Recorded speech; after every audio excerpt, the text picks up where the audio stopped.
Hello, everyone. This is Jack with the Book Club from Hell. And before we start this episode, I would like to make a brief announcement. We have chased meaning away. In its place grows the tower, always expanding and leaving blissfully fulfilled employees in its wake. I am a doctor who specializes in souls. A potent advertising slogan leaves ripples in the world of the spirit. Love is remembered. Maybe S was responsible for everything, but who else do I have? Blending Franz Kafka, Mikhail Bulgakov, Jacques Ellul, and Stalker Shadow of Chernobyl, Tower is a search for meaning in a world no longer organized for humans. So goes the blurb for my upcoming novel, Tower, to be released in November 2023 and available on my website, www.jackbc.me. That is www.jackbc.me. Thank you. Jack. Levi. The Book Club from Hell. Hello, everyone. This is Jack with the Book Club from Hell, the spear tip of the bureaucracy maximalist agitation front. Murray Rothbard was an anarcho-capitalist, born in New York in 1926. Embracing the praxeology of Ludwig von Mises, Rothbard was an adherent of the Austrian School of Economics and considered fractional reserve banking to be fraud, opposed the Federal Reserve, opposed any sort of intervention in the affairs of other countries, deemed taxation theft, considered Atlas Shrugged to be, quote, an infinite treasure house, fell out with Ayn Rand and satirised her and her followers in an essay called The Sociology of the Ayn Rand Cult, accused the state of being a parasite and a predator, and much more. The subject of today's episode is Anatomy of the State, first published in 1974. It is a shorter work of Rothbard's, unlike his much longer and denser theoretical texts. It, by examining the nature of the state, is an introduction to anarcho-capitalist thought. For a very brief bit of housekeeping, if you like what we're doing with the podcast, please recommend it to someone you know, or go and rate us 5 stars on Spotify or wherever you listen to it. That'd be really helpful. So, if you're ready to stop paying tax for enlightened reasons, then listen on. Enjoy. I'll lay my cards on the table for this. I viscerally agree with a lot of what Rothbard says in this essay or a paper or a pamphlet. It's really short, like 60 pages or something. I'm not saying this is a considered position. I just really enjoy it when he starts talking about the state being this organized system of theft. Yeah, I'm as any long-time listeners of the show will be aware, I have very strong leanings towards libertarian, anarchistic, capitalistic points of view. So reading anything by Rothbard will basically just be like masturbatory for Levi. Well, this was good for me to read because it's the sort of thing where I instinctively will just agree with many of the things he's saying, and then I have to take a step back and think, okay, is this considered, Jack, or do you just like this in an animal way? And a lot of the time I like it in an animal way because that experiences like, for example, we went trekking through Nepal last year, and especially high up in the mountains, you see what it's like to live with a minimal state. Like, yeah, notionally some of these villages of like 30 people are administered to by the Nepalese government, but they're also at like 4,500 meters with one track going in and out of them, which regularly just gets taken out by a landslide. So you also get a feeling of what it's like to live with much less of a state. And there are some real benefits of having a state.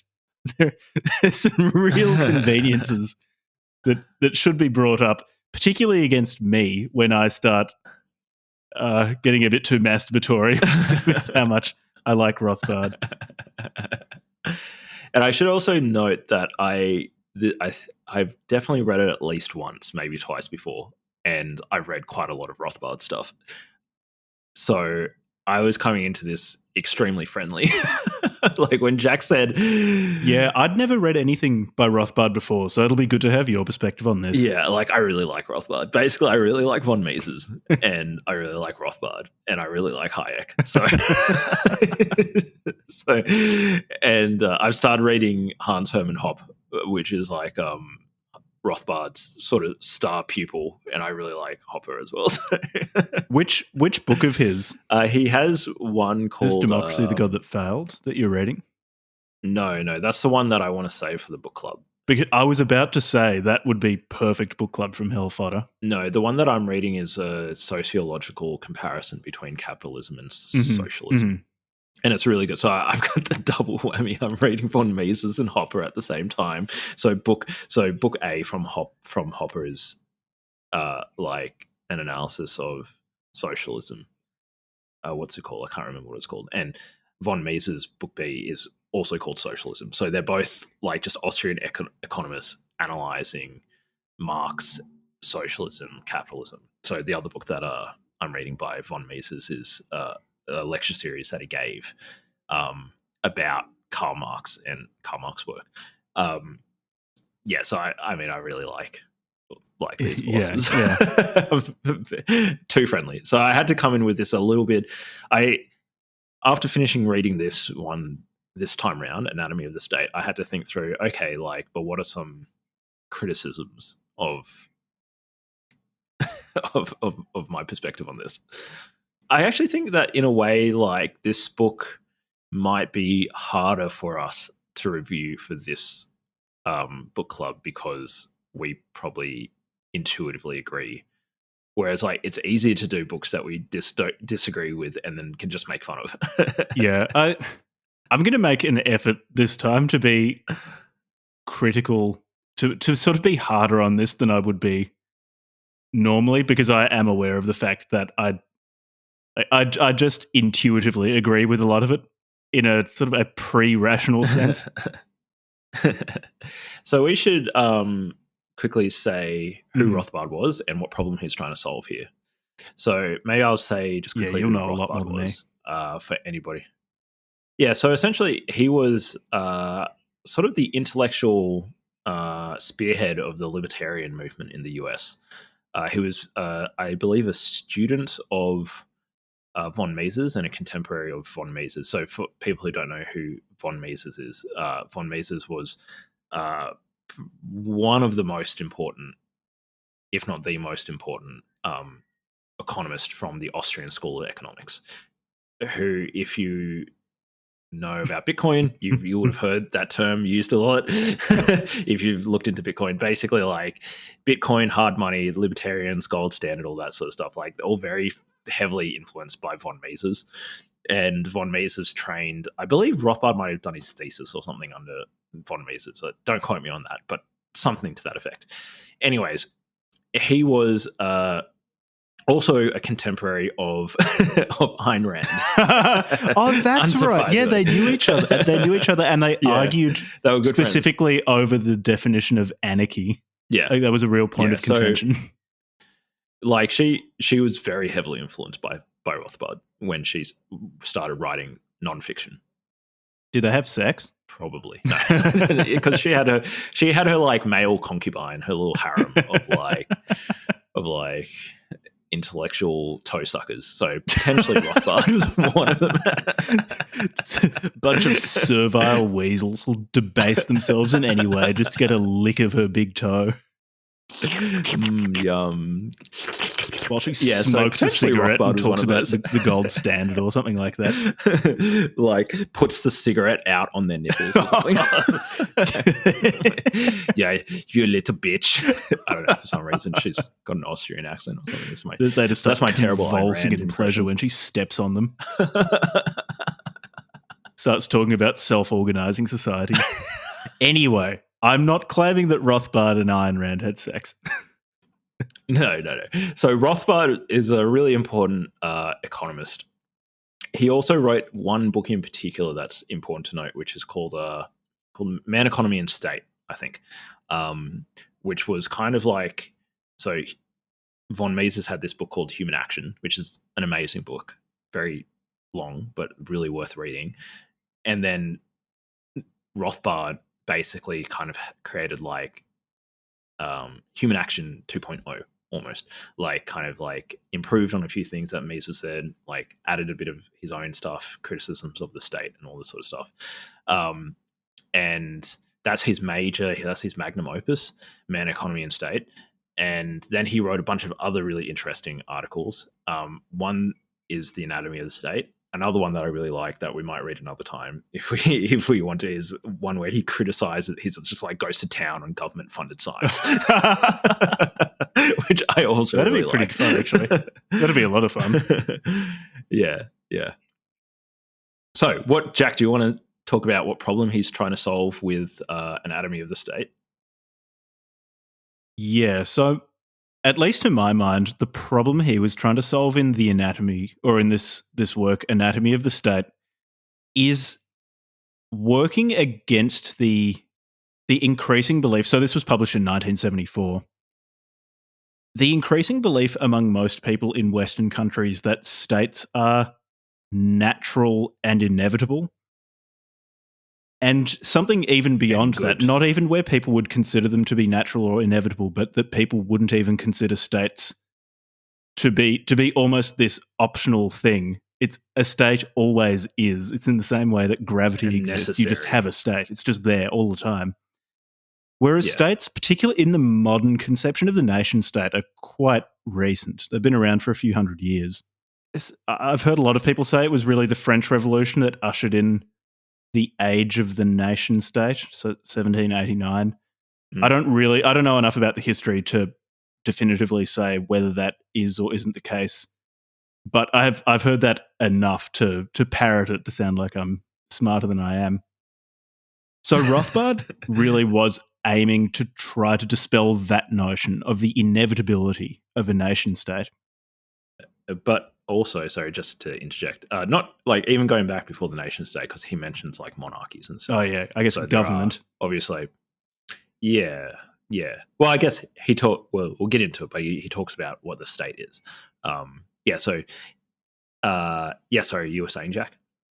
Yeah, I agree with what you've just said, and that also brings up something really interesting that sets Rothbard apart from, for example, you mentioned Hayek earlier, so sets him apart from some contemporaries like Hayek, where Rothbard is an anarchist. He was anarcho-capitalist. Shout out to Trent from the Discord. In that, so Hayek, for example, in The Constitution of Liberty, which is one of his better known works on governance, talks about the need to create a society of laws, a society governed by laws which sit above the people who enact them. And implicit in that formulation is that you have a state, you have some sort of apparatus to formulate and then enforce these laws. Whereas Rothbard just says, no, we don't want it. It's always bad. At least in this work, The Anatomy of the State, which might be, or probably is, simplified to reach a broader audience. But at least in this, he seems to be saying, no, it's all bad. It's always predatory. It's always a mechanism by which people can politically steal from those who produce economically. And so we need to work out ways to exist without it. Yeah. Would you say that's a fair characterization of Rothbard as being properly anarchist? Yeah. And so there's this interesting historical and, I guess, kind of like intellectual divide that occurred. And it kind of corresponds to like European versus American or US. And it's an interesting divide between people who might call themselves like classical liberals. And so you might look at like Hayek, von Mises, who called himself an old Whig, I think, not even a classical liberal, and Popper, who all three of those philosophers I really like. And then you've got like the Rothbard brand of libertarianism that goes into like anarcho-capitalism, which is like Hans Hermann Hoppe is just full-blown anarcho-capitalist, and another economist I like, Saifedean Ammous, who's like big in the Bitcoin community, he's like anarcho-capitalist. And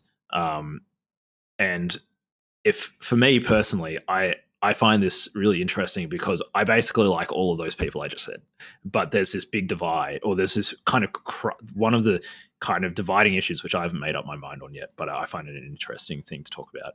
Is like, okay, well, democracy was pretty good, but do we really need democracy? And is there some like sort of like post-democratic thing? Like, can we have non-state institutions of law? For example, like arbitration courts that are purely contractually entered into rather than like having a state monopoly on like courts and law and order and that sort of stuff. Very interesting conversations. And Rothbard would be saying like, no, we can have voluntary non-state courts, police, defense, and so forth. Like he's basically like, no, we need to get rid of that institution. And this book is kind of like him explaining some of his perspective on that. Yeah. Even you bringing up earlier non-government maintained courts, so courts that exist purely on contracts between individuals, demonstrates why I might not be the right person to be conveying to people the contents of Anatomy of the State, given that, again, without really having considered what those courts would look like, I just immediately thought, fuck yeah, I really like that. Before catching myself and thinking, there are probably downsides to this. Certainly there are going to be downsides to this. We can jump into the book in a tick, but I just will note that I was really critical of this point of view because, as people know who listen to this podcast, like I really like Karl Popper, and Karl Popper was just like big on democracy. It's like democracy is super important, like needs to be defended, all this sort of stuff with the open society, and I really like that. I was like, yeah, great, democracy is awesome. And then I was kind of really critical of the anarcho-capitalist stuff. I was like, yeah, but like, it seems like we need law and order, right? Like, I mean, as much as I love freedom, it seems like there's this function that needs to be fulfilled. And Saifuddin Ammous pointed out this really interesting, he made this really interesting historical note in his latest book, The Principles of Economics. He's like, actually, like, if you look at the court system, the common law system that evolved in the UK, and I have to go and fact check this like historically, but like before the Magna Carta and the consolidation into like single common law and the parliamentary system, there was actually like local courts and law. So this was like a lot of the organic evolutionary, I guess like accretion of institutional knowledge that was occurring in the UK, in the British Isles prior to the consolidation under like a single government was happening through these like regional courts in the first place. I was like, oh man, I had like, actually, if you put it like that, and then he was proposing like, like voluntary. So like if you work for an employer, you like enter into a contract and you elect like which court system you're going to use to arbitrate any disagreements and that sort of stuff. He made this really interesting point. It's like, actually, there's more scope for competition and more scope for like error correction, and like if one court's doing a bad job, then there'll be competition between courts to be fair and all this sort of stuff. I'm like, I don't know how realistic that is, except it's a very different way of thinking about like the role of error correction in like an open market for law and order. Well, when you say realistic, in terms of international commercial law, that is to a large extent how it does operate. So corporations will choose which jurisdiction they'll make agreements together in.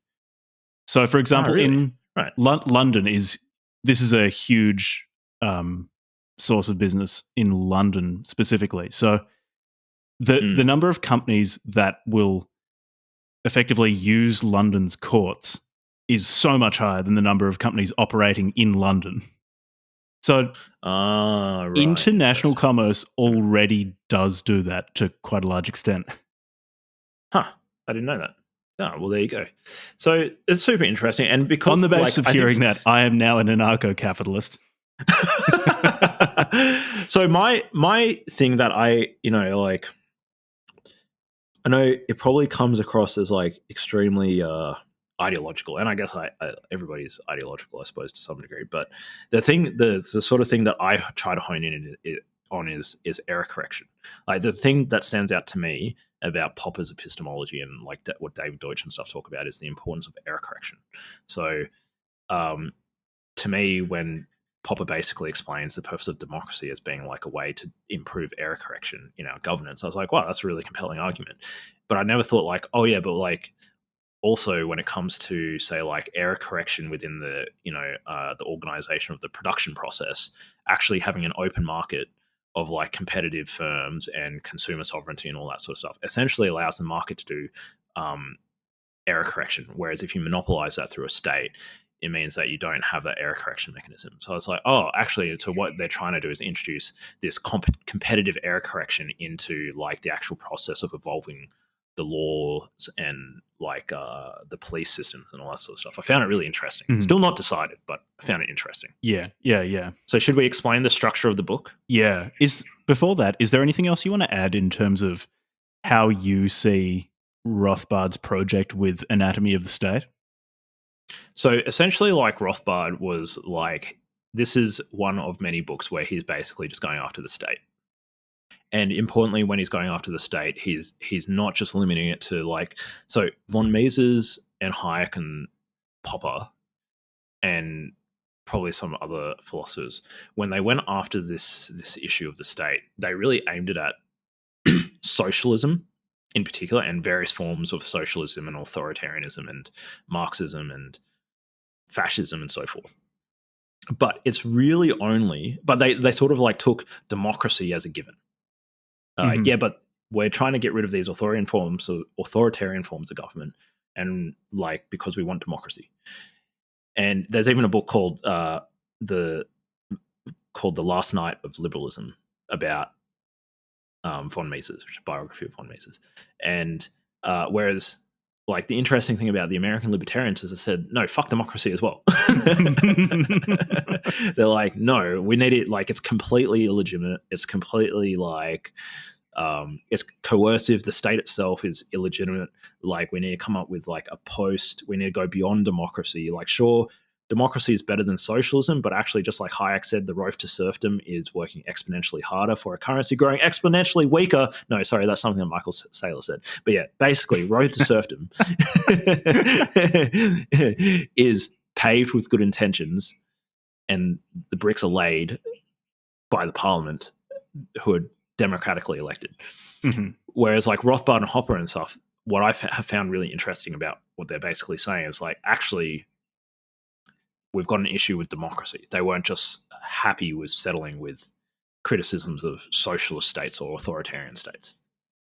Yeah, well, I feel like from my limited knowledge of the American ANCAPs is that it's not even specifically with democracy. They bring up democracy a lot because they existed within a society which was democratically governed, which is probably why they focused on it.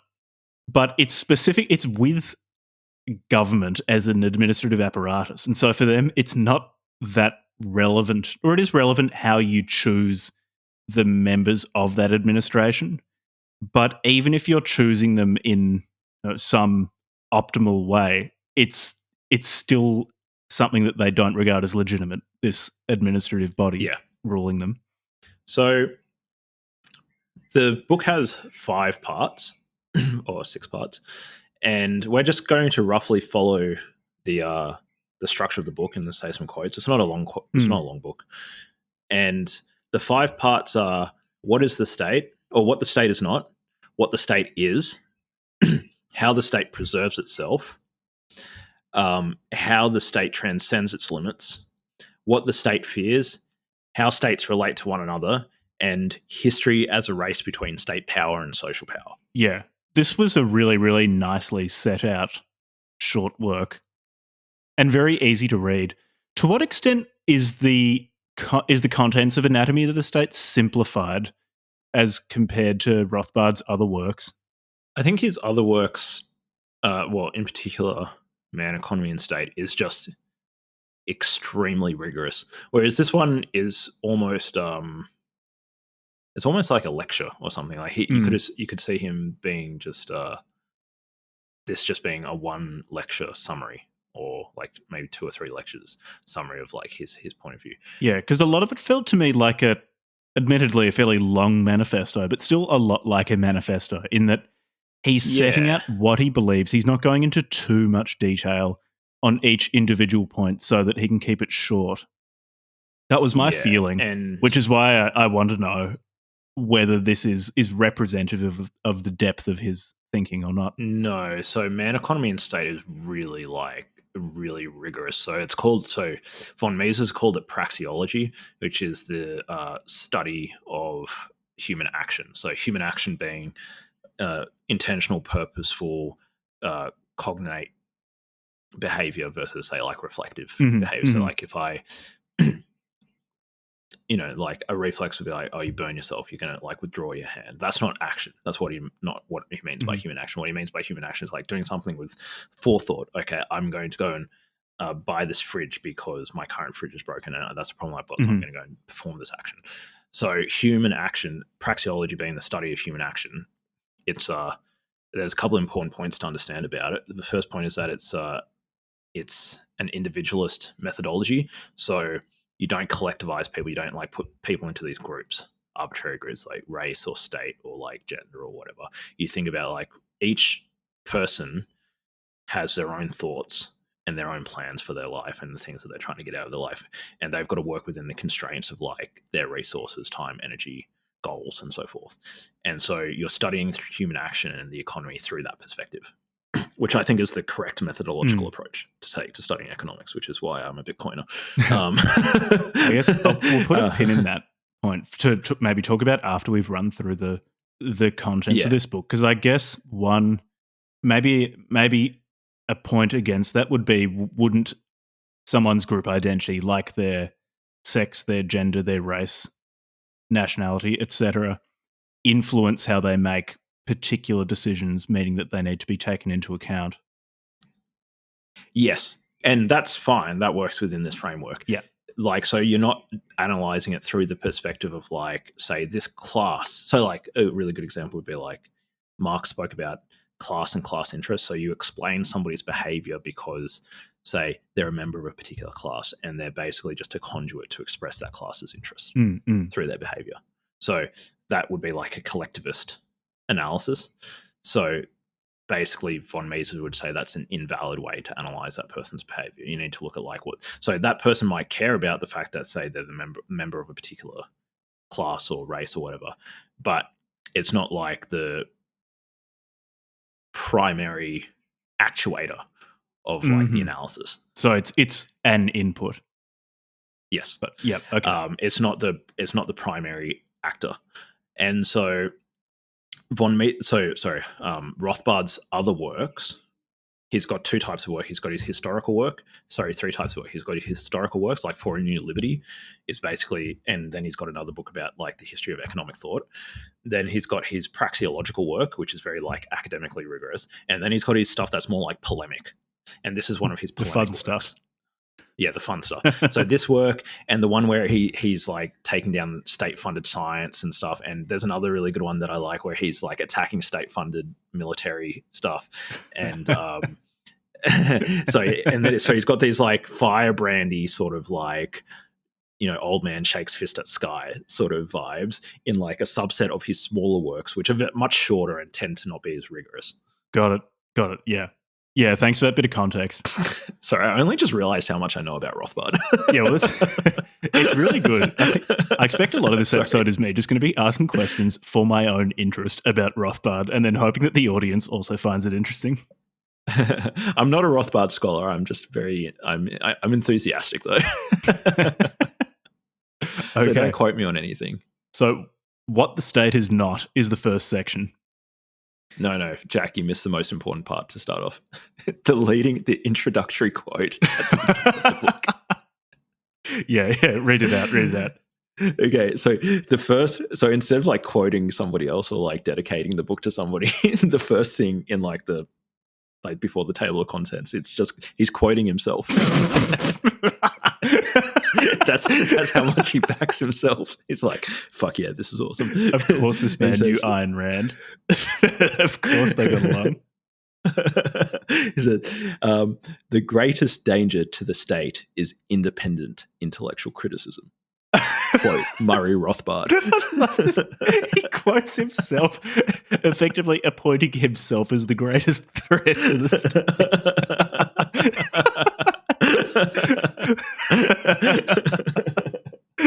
The guy backed himself, man. It's a very confident way to start a book, quoting yourself. Yeah.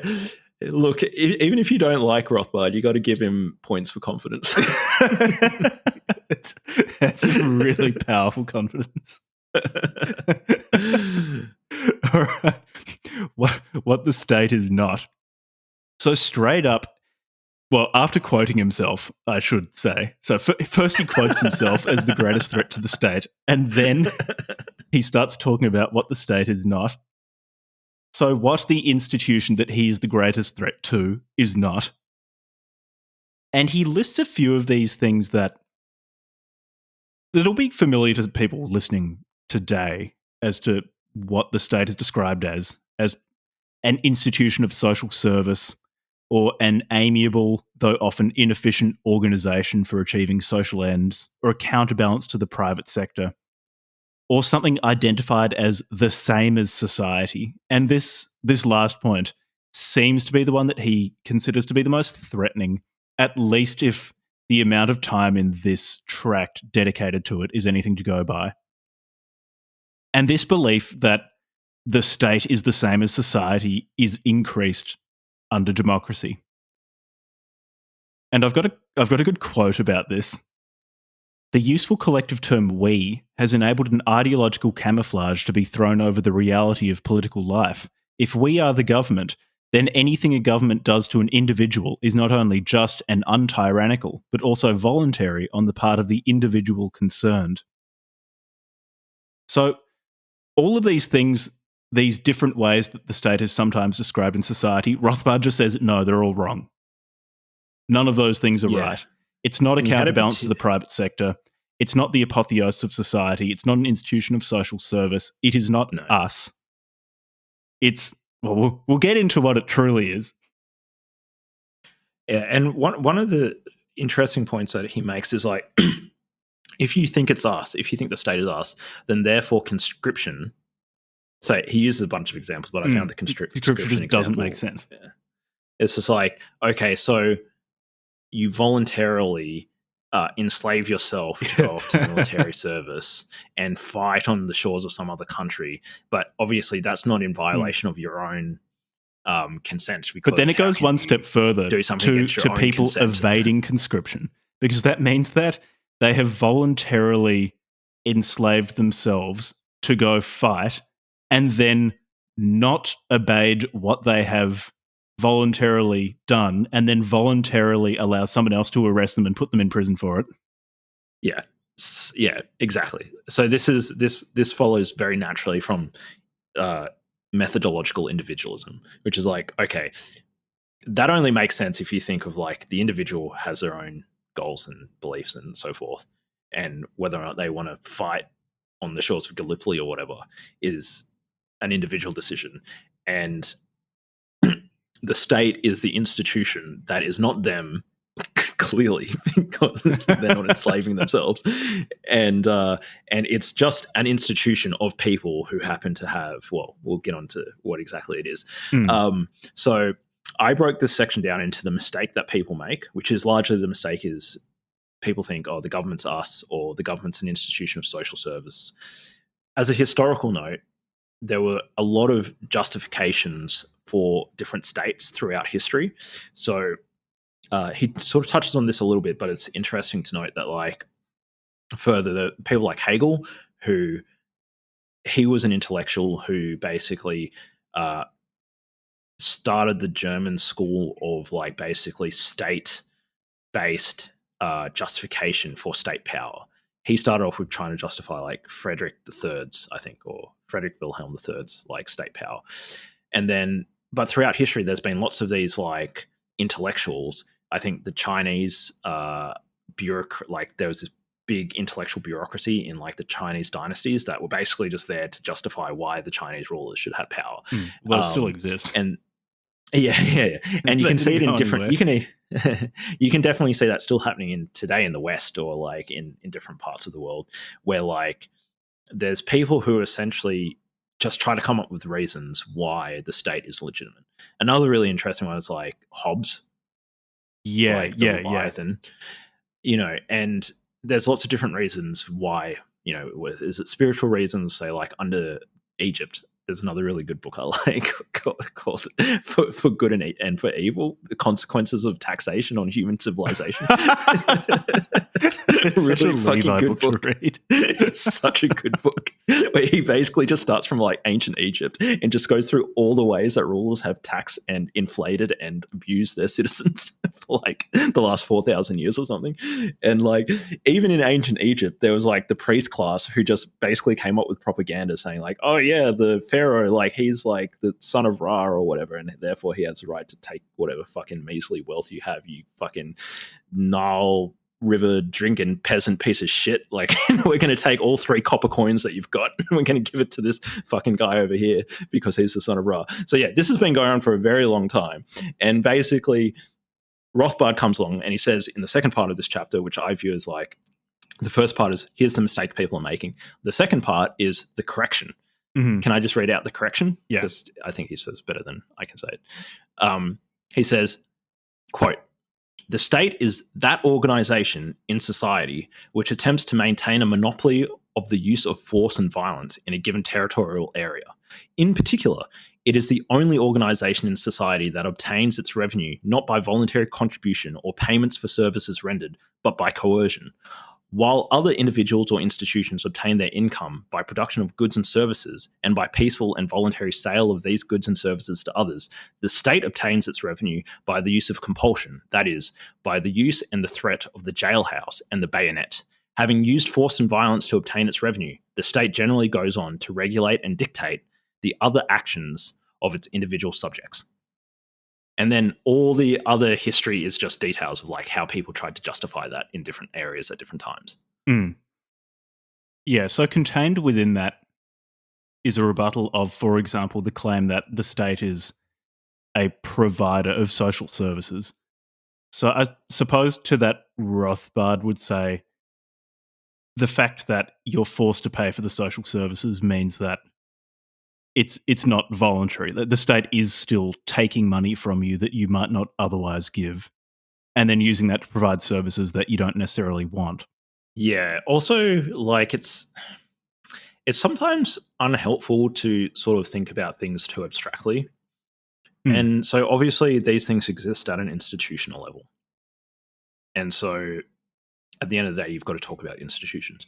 But sometimes it is helpful just to think at a very like concrete level what's happening. And to like say like just use an allegory. I always think like, okay, what's happening here? We've got Peter, Paul, and Pat.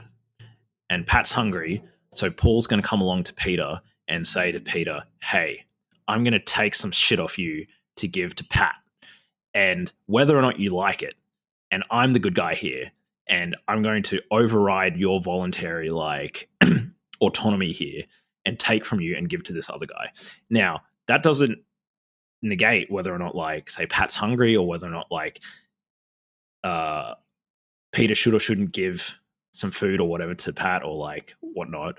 But the only thing it highlights is that like in order for that social problem to be cured, people who advocate state interventions are saying like in order to like fix this social problem, say in this case, Pat being hungry, it is necessary that somebody has the use of force in the situation and can coercively compel somebody else to do something, whether or not they want to do it. And so in those situations, you have to ask, even if there is a social problem that needs to be fixed, does the means justify the ends? And in fact, even if the ends are worthwhile pursuing, say like curing hunger or poverty or whatever, do we really want to live in a world, or do we really think it's a part of the fabric of reality that in order to cure those social problems, that we have to do it by violating people's life, liberty, property, body, health?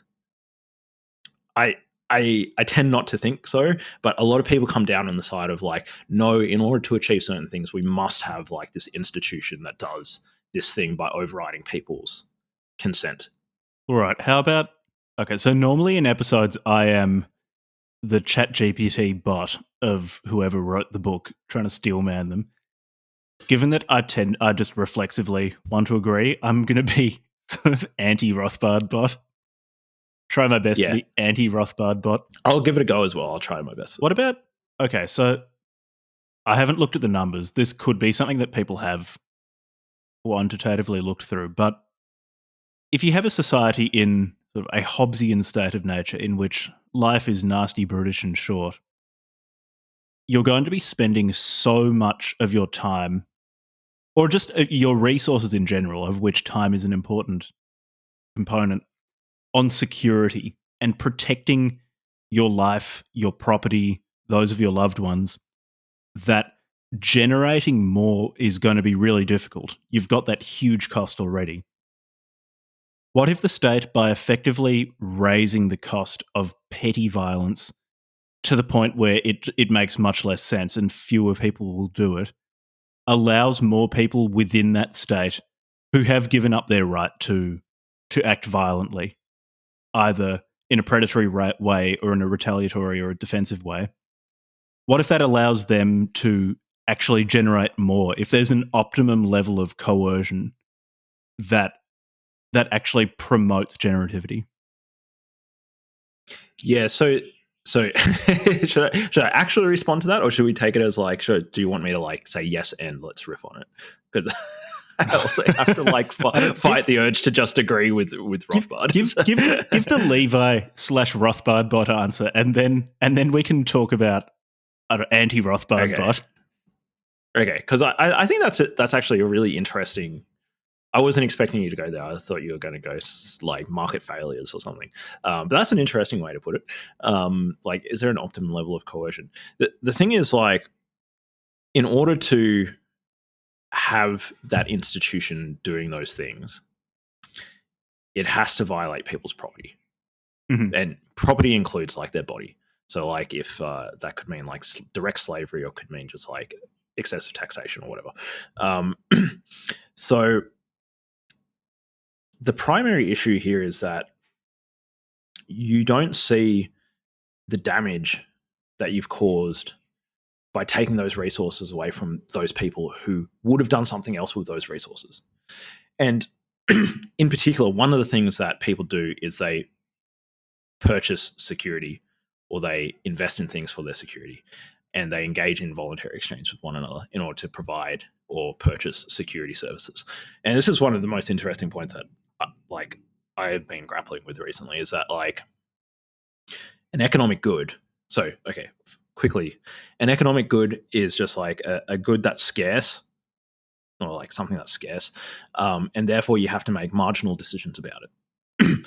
As in, you never ever want to eat all the bananas in the world. You only want to eat like the next marginal unit of bananas, like one or two bananas. Mm-hmm. You never think about like, oh, well, should I eat bananas because this is the total cost of the entire volume of market supply of bananas? No, that's not how people think. Well, when we're talking about security, for example, as that's the one that you're using, it's not the case that security is like exempt from this law of the economy. Security is provided on a marginal basis. So, like, say take a nightclub, for example. A nightclub will figure out, okay, we want this many bouncers, but we don't want any more, but we don't want any less. So we want 5 bouncers on Saturday nights, but on Sunday mornings we want 2 bouncers. Okay, like it's not like they have to consider, we want the maximum amount of security at all times, just uniformly across. Like that's not the decision they're making, because it costs energy, resources, money, organizational capacity to have more or less security. And so it's an economic good. You have to make marginal decisions. So when the state comes in and says, we're going to provide, say, policing, or we're going to provide security services, or we're going to provide the military, or we're going to provide, say, law and order and courts, they're actually coming in and they're trying to apply political reasoning, which is non-economic. Like they're trying to say, we're going to provide some uniform level of security to everybody, ignoring the fact that it's an economic good, and that the actual reality is you do get marginal returns on, say, policing. And there are different there are different regions within a city that have more or less quality of policing from the state, and those marginal decisions are being made, but it's being made through an institution. At this point, we ran into a few technical difficulties and restarted recording. I don't know if I'm doing like justice to like the thinking on No, part of that was really good. Rothbard. Can you I'm keep? probably fucking up. Like, Yeah, keep going because this is really good. Yeah. Anyway, I can try to keep going. So I was asking if there's what was the crux of the criticism? an optimal level of coercion. The crux of the criticism was providing economic some output or just generativity that like so people being able to crime. use their property maximally well in just some arbitrary units of utility, using it maximally well, given that they no longer have to worry about security. I guess Rothbard would reply they have to worry about security from the state because the state's so much more dangerous than anyone else they'll meet. Yeah, and that's not like a non-trivial concern. Like you've heard of eminent domain, right? Like depending on, which state you're in or whatever, like the government can literally just seize your property, like your land, can take your land off you. And maybe they have to give you a certain amount of recompense. Maybe they get valued or whatever. It's like, okay, but they're violating your property. It's like, so what sort of petty criminal can literally come along and take your fucking house out from underneath you? You can only do that if you have a state. But I guess to that, someone who would want a state would say maybe not just one person, but if, for example, 20 people got together and were armed and organized and decided to take your stuff, they could. Yeah, so the reply to that is that it being security being an economic good means that there's a market for it. And there already is a market for private contractors in security services and arms and so forth. And even like arbitration court, like private courts will provide contract and arbitration services. So it is a market good. This isn't like some hypothetical thing, that there is a market for it, and the price is set on the open market for, say, private security force. In fact, actually, Saifedean made a really good point. He's like, there's more private security forces in the world. Like, there's more people employed in the private security sector than there are state-based police in the world. And so there's already even given that there is a certain section of society that is being heavily subsidized, the police, to apparently provide some level of uniform protection to everybody. Even despite that, private businesses, say a bank, actually banks are a really good example. Like banks have their own security. Like they don't fuck around. Clubs have their own security. They don't mess around. They're not going to take like the police as like. So, man, even when I was in Hobart, like I lived across the road from a butcher. So good. Living across the road. Look, hey, piece of advice. If you can live across the road from a butcher, fantastic. Fresh meat whenever you want. They had their own private security, a butcher. They were saying through their action that the marginal amount of security they were being provided for protection of their property by the Hobart police was not sufficient, and they were willing to pay above and beyond their tax burden even more to a private security firm to provide extra security services to them. And they're just a butcher. Now, another criticism of Rothbard could be like, well, what about people who say like quote unquote can't afford? So you're providing like at least some minimal level of like, say like whatever the social services, whether it's police or like welfare or health or whatever, like you're providing some minimum floor. That would be like another thing. I guess you were saying that, right, with the minimal level of coercion. I was specifically talking about security in that case, because the Hobbesian argument for a state, I find one of the more compelling ones, that there's always going to be a biggest kid in the schoolyard, and instead of having him constantly fighting with others, it might be better just to let him rule in as minimally invasive a way as possible. So a more direct So I'll take you one step further actually on that. So I already refuted it on like a weaker refutation, which is that there's more private security employed, like more people employed in private security around the world than there are in police. So that's one refutation of it. But actually, let's just be much more concrete. Like in places where the state is actually utterly incompetent, such as South Africa, people, when they can afford it, will just live in gated communities and will just hire their own police and will just, and not necessarily even rich people, just like if you want to go from point A to point B in Johannesburg, you better get a fucking like driver, depending on where you're driving through, who's like armed.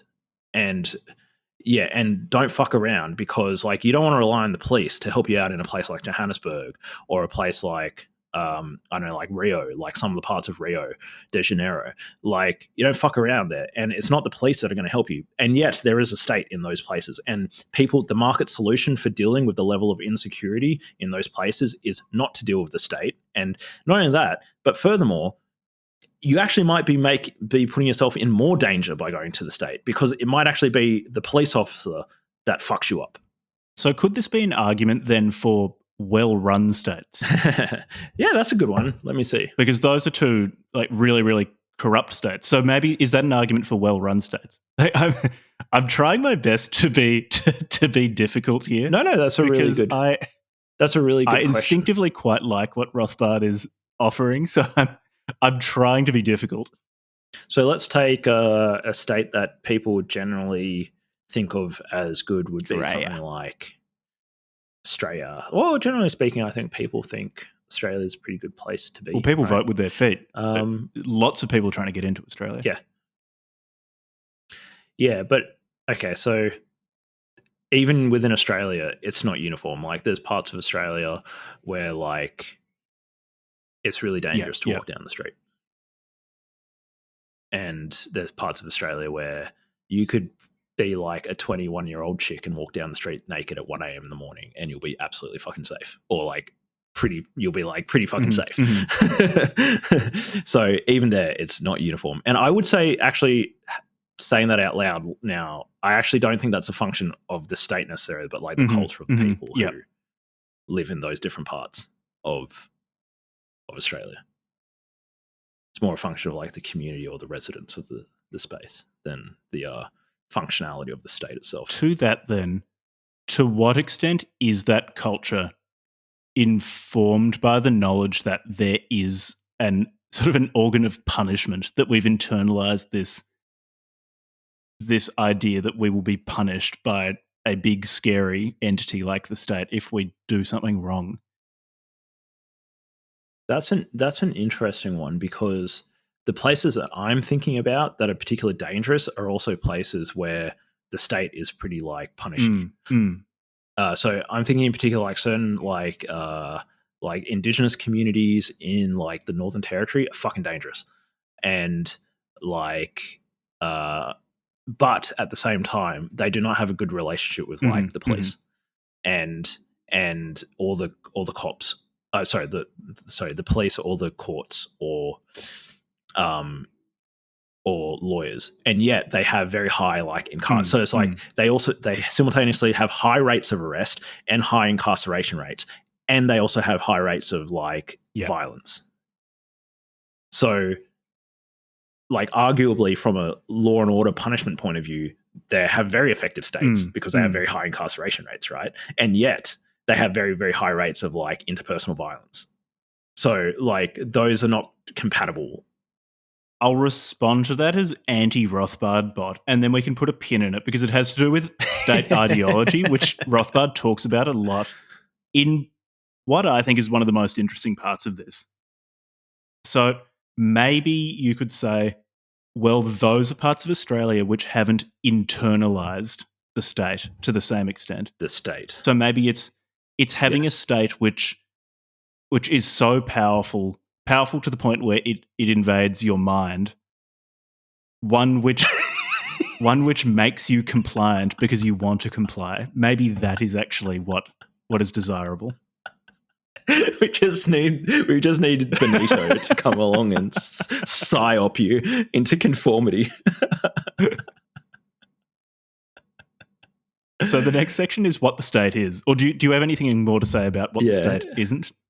No, I think given that we are given that we're inclined towards agreeing with Rothbard, your like anti-Rothbard bot is really good. I think we should keep I'm it trying my best. Yeah, try our best. I'll try and put on some anti-Rothbard as well. Do you want to explain what the state is whilst I grab a drink of Yeah, water? sure. So Thanks. what Rothbard does is he quotes this guy Franz Oppenheimer, who's a German sociologist who determined two mutually exclusive ways of acquiring wealth. So one of these is through economic means, and he calls this the natural path for man. And it is interesting reading Rothbard after, for example, the Xenofeminist Manifesto, in that Rothbard will describe things as natural in a very normative way. So because something is natural for humans, it's the right thing to do. So people interacting with each other economically, so freely producing things and then freely exchanging what they have produced, is the natural path for man. And he compares this to political means, which is one sided confiscation, the seizure of someone else's goods or services using force or violence. He describes this in a number of ways, none of which are flattering. It's robbery, it's unnatural, it's parasitic. And not only does this siphon resources away from productive people to parasites, but it also disincentivizes long term production. So it's doubly destructive. And so, with this in mind, he offers another definition of the state, in addition to the one Levi read out earlier. It's the organization of the political means. So it's, I quote, it is a systematization of the predatory process over a given territory. What the state is in Rothbard's telling is it's this organization, it's an administrative apparatus which exists to siphon money away from people who are producing wealth through economic means, so freely producing, freely trading with one another, and then using this siphoned wealth to strengthen itself and to make itself more able to siphon off wealth. And this can happen in a number of ways, some of which people like, or at least many people like, because they provide conveniences. So one way that this can be done is what I brought up earlier, is by effectively scaring people enough by having a monopoly on violence so that there's less petty crime. And the parasite, which is what he calls the state, likes this because it renders the host more productive and more amenable to being parasitized upon. He also he really shows off his anarchist credentials, his right anarchist credentials, when he also talks about he says that production is anterior to theft because you have to have produced something to steal something. And therefore, the free market is anterior to the state. And the state has never been created as part of a social contract. It has always been the result of conquest and exploitation. Yeah. So I think there's some really important points to note here. I'll say where should we there's start? a lot here. Yeah, there's some really interesting. So should I go first for? Okay, first I'll say what I think it is nice about the way that he's framed it, and I'll raise one of my legitimate, like not even being anti-Rothbard bot, like an actual legitimate criticism that I have of libertarianism. So firstly, I really like very simple, concise, and I think true description of the state is the organization of the political means. Like, I think as I've read more and more history, like about the Romans or the ancient Egyptians or whatever society, that, okay, maybe I should dial it back a little bit. So, as I've mentioned a number of times, like on this show, like I'm Indigenous Australian. And one of the things I really struggled with when I was younger is like thinking through like the cultural differences between me and like the people I was spending time around with at school. Because like even though we grew up very Western in a lot of ways, we still had like certain aspects of like family values and stuff that were not necessarily Western. And one of those things was like property rights. And like, even when I was younger, I legitimately like didn't understand what property rights were, and like not that I was running around stealing stuff off people or whatever, but like Definitely raised some eyebrows. But like but like I'd say that lack of understanding comes through in like so like, you know, in certain parts of my family, like shoplifting was very common. So like go down to like a toy store or whatever, like my aunt and stuff were like just steal shit. And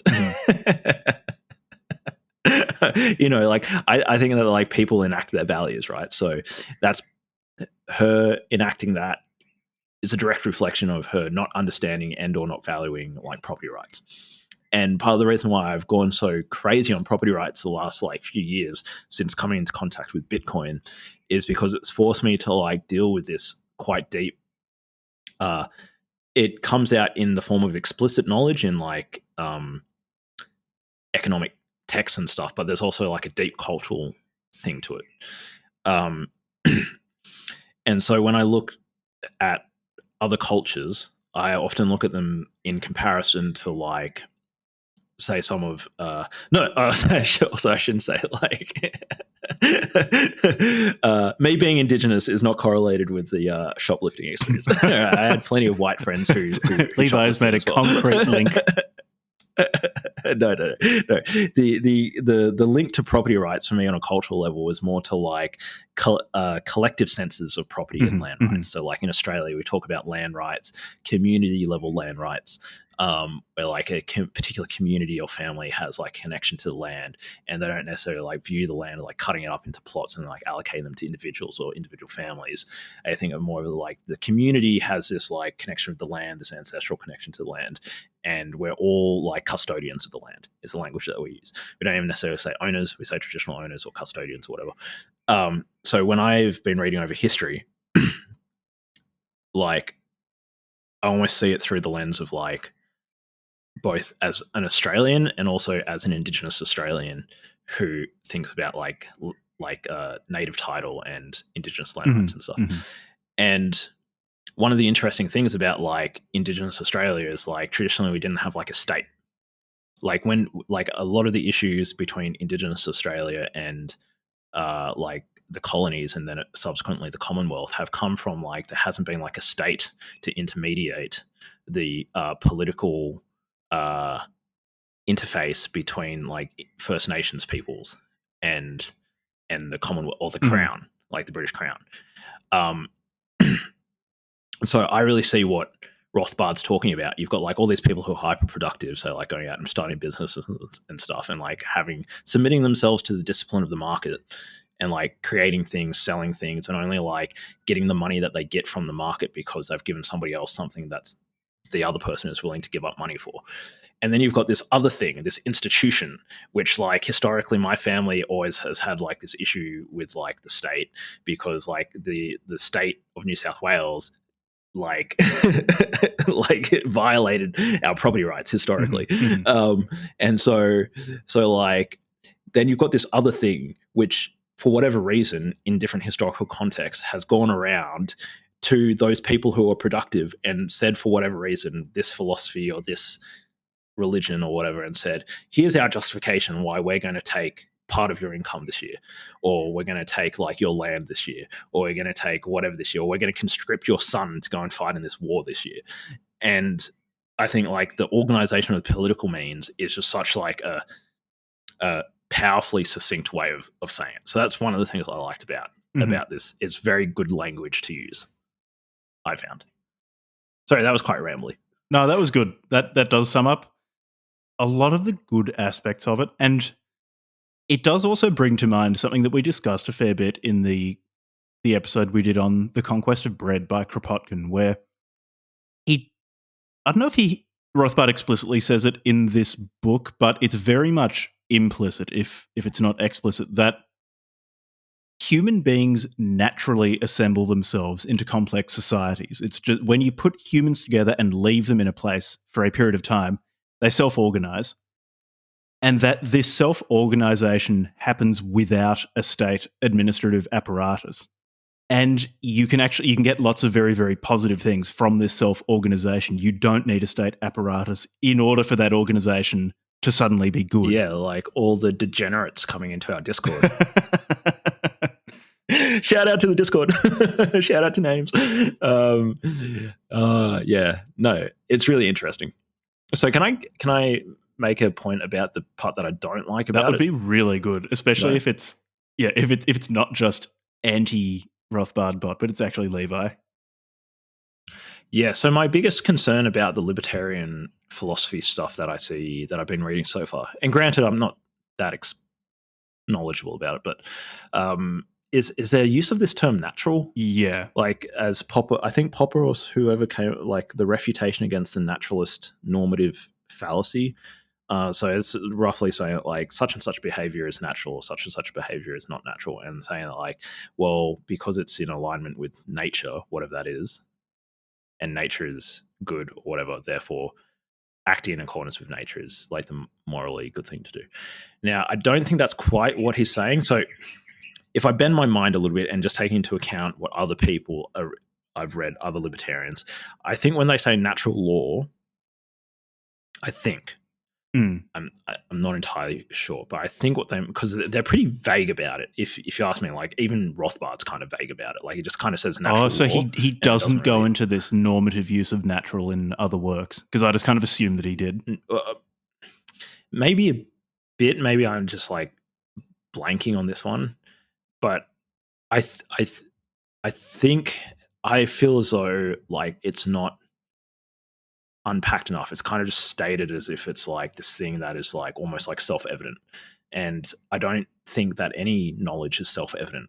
I think it's all explanatory and needs to be conveyed, refuted, empirically tested, or whatever, so forth. Like it's like none of this is just self-evident that such and such way is natural. But a more direct criticism of it would be like, well, isn't being coercive natural? Like, how can anything that humans do not be natural? Like, the issue at stake here isn't whether or not, isn't whether or not free exchange is natural and coercion is not natural. That's kind of, I almost feel like them trying to bring that sort of language into the conversation like weakens their argument.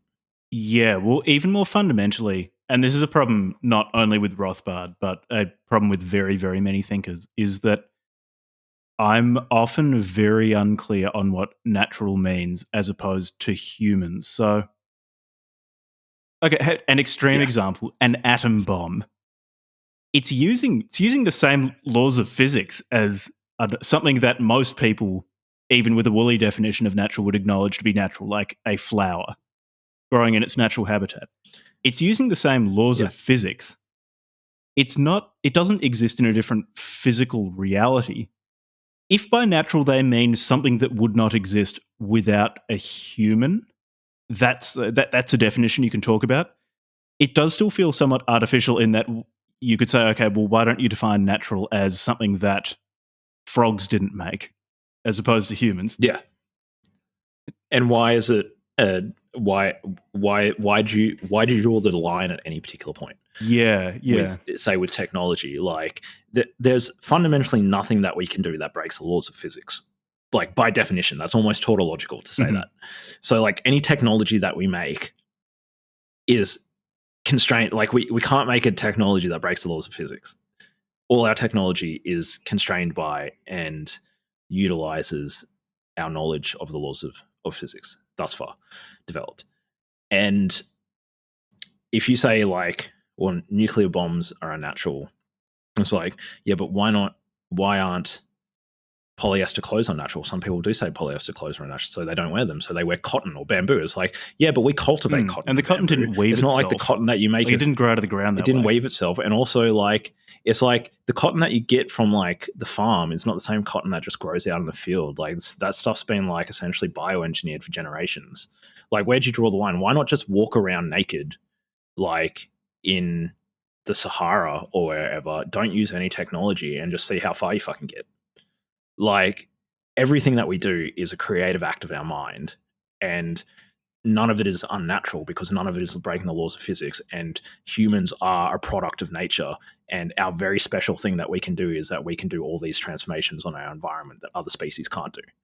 So I think this like entire conversation around natural, unnatural, and natural law and that sort of stuff. Like, to me, when I read libertarian thinkers, as much as I want to agree with them, once they start talking about natural law, I just go like, come on, man, like you got to bring something better than that to this conversation. Like, you know? Yeah, to me, oftentimes when people use terms like natural, it seems to be they're saying something that's positively valenced and which might be a result of human action, but not completely. Like, there might be some non-human activity that leads to a natural product. Yeah, a positively valenced product whose creation is not entirely that of a human. It's very vague, and I don't find arguments based on what is natural compelling. I guess also it kind of sidesteps a very difficult problem when you're talking about what you should do in a normative sense of what are you optimizing for? Because, for example, with this whole tract, Anatomy of the State, Rothbard clearly has a series of things that he wants to optimize for. So he wants to optimize for freedom, he wants to optimize for productivity, he wants to optimize for peaceful relations between people, which is interesting given that one of the most common criticisms of libertarianism and anarcho-capitalism is that it would lead to violence. So he clearly has this group of things that he's trying to optimize for. When people say that you should do something because it's natural, oftentimes I feel like they're sidestepping the question of what they're aiming for with their prescriptions. Yeah. Because they say, well, it's Yeah. natural, and that is why you should do it. Actually, you know what? Sorry, I just had this realization. Okay, so this is a very weak like part of the libertarian philosophy, actually, isn't it? Extremely. Because because if you so in Popper's so Popper made this really important point that like a lot of the issues in epistemology come from an argument from authority. They say like, here's this authority, say like the god king emperor in ancient Egypt is this authority, and it's like basically might makes right ethically and epistemologically. But to generalize what Popper was saying, if instead of just thinking about authority, you thought about like the source of the knowledge, like, well, I derived this knowledge from this particular source, therefore it's true. So the way that I put it in my head as just my meme is I say to myself, try to judge ideas based on their merit and their content, not on their source or their provenance. So it doesn't matter where it came from, but it matters like what is the actual content of the ideas. So that you could take the ideas out of my mouth, put them into Jack's mouth. It doesn't matter that we're different skin colors or whatever, come from different backgrounds. Does the idea still hold water? Obviously, except in the cases where like the statements being made are specifically about like the person or whatever, potentially, with those sorts of caveats, right? But like, do you look at like where the idea came from, or do you actually look at its content? And in this particular case, it almost feels as though like the natural law argument is actually an argument from the provenance or the source of like the action. So it's like, okay, I'm going to say that like such and such an action is in alignment with what I call natural law or nature. And then because it's in alignment with that, therefore it's ethical. And the thing that's acting in contravention to nature is unnatural and therefore unethical. I don't know if that's an exact correspondence, but like it has that kind of feeling to me, you know, like it's kind of in that realm, you know? Yeah, I do agree that this is one of the weakest aspects of libertarian and ANCAP philosophy. How very often they'll start talking about things being natural and not even openly saying much of the time that makes it the right thing to do. They'll just leave it there. It's like, oh, it's natural. Like implicit. It's the same way as implicit. Like the 45-year-old divorced yoga mum who got too into crystals at a health food shop telling you to like eat some grain superfood because it's natural. It's natural. It's natural. Yeah. It's the right thing to do. Yeah, and engaging in the free market exchange is also natural. This is Rothbard in his dream catcher and incense character arc. So okay, so I think we've drilled that point home enough. We're not happy with that. I would say that you can almost just make like if it were me, I wouldn't be making that argument. I don't know, what argument would I make. To me, it again, I shouldn't just say things are self-evident. It's important to state what you're aiming for in setting out any code of prescriptive behavior. Even if that prescription is effectively let people do what they want, you need to set out what you're actually trying to get to. Like, what do you want? And Rothbard has actually said this in many, many places over a period of decades. He likes freedom, he likes free exchange, he likes productivity, things like that. Great. You don't need to bring it is natural into that. It confuses things. No. So you could take like a consequentialist argument to it. It's like, do you want to live in a society that is more prosperous, that has more material wealth, and where more people can live the life that they want to live? Hopper, I think, makes the argument a little bit better that the non-aggression principle is called like basically like don't violate other people's property, including their body. If you basically have property rights and the non-aggression principle, and so people can only like engage with one another through like consensual transfers of property rights, so like exchange, gifting, and that sort of stuff. To the degree that a society respects those values, they will be able to produce more material wealth, and even if there's disagreements between like say like different religious groups or whatever, they can at least like live separately, not mess with one another, and potentially even engage in trade. That's you're going to end up with a much more wealthy, prosperous society than like one where there's random, often arbitrary exceptions to like who has property rights, who does not have property rights, and who can we transgress in their like we can arbitrarily like be aggressive or coercive against like this group of people or against this individual or whatever. So I guess it's a consequentialist argument. Yeah, it does seem to be that way. These aren't really value ethics we're dealing with here. No. Oh no, I guess actually, if your value that, is wealth and prosperity, then yes, it is. But it's not clear. Like, not everybody cares about those things. At least they say that. Yeah, maybe they'd rather be poorer but live in a more based civilization. That's what I'm optimizing for. I'm trying to maximize the quantity of basedness in society and reduce cringe to a minimum. So should we talk about how the state preserves itself? And this is one of the most interesting parts of this, I thought, particularly when he starts talking about state ideology. So the state preserves itself.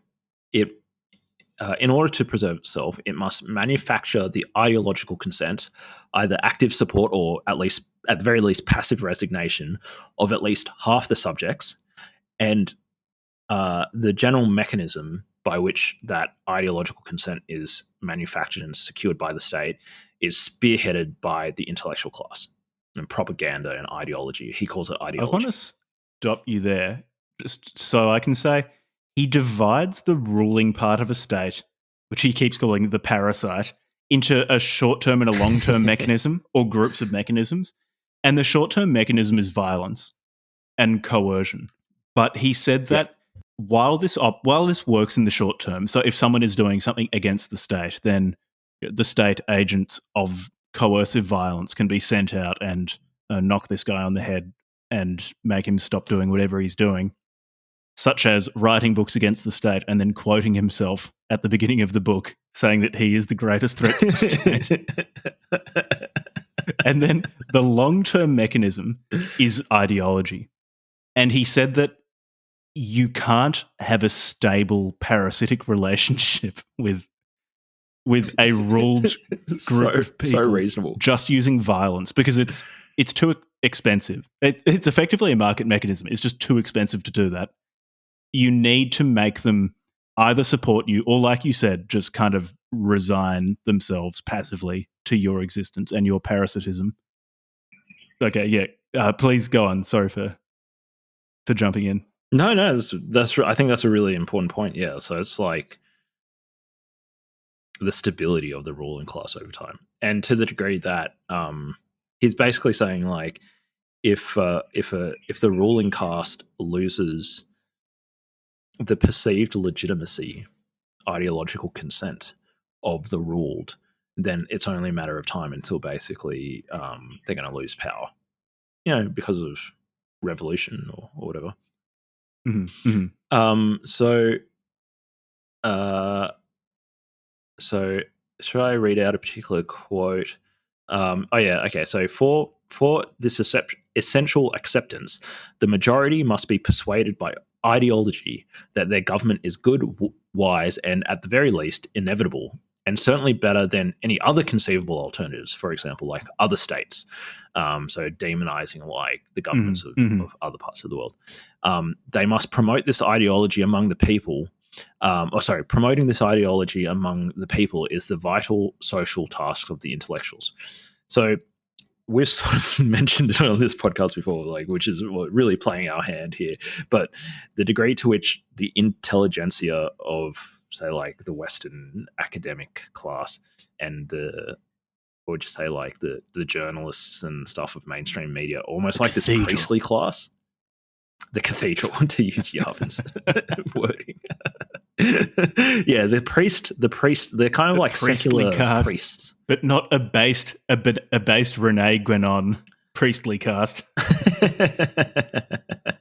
These are more Evela's lunar Tellurian feminine priests. Names made a comment when we were talking to him on the Discord at one point about like how impressed he was of you, Jack, about how you could just like weave in random Evela concepts into any conversation. This is a disease. This is not something to be admired. This is a blessing and a curse. He can just at any point rip out Evolian philosophy, Evolian perspective. As a teaser for future episodes, we're both reading The Decline of the West by Spengler, and I'm getting definite Evela vibes from it. Not that they necessarily agree on things. In fact, they definitely don't agree on a large number of things, but more that it's such a strange and foreign, but internally quite consistent intellectual system, which you can just step into and then start viewing the world from. So back to Rothbard. He says basically the state benefits from the intellectuals, right? Because they're pumping out propaganda. But also the intellectuals benefit from the state as well. And in particular, they basically get to escape from the vicissitudes and competition of the free market. So as an intellectual, actually, Jack sent me a really interesting book called The Independent Scholar or something like that. Oh, it's an ebook written by Justin Murphy, who's doing really, really interesting stuff, effectively living as an independent scholar. Like he's crowdfunding academic research effectively, which is cool.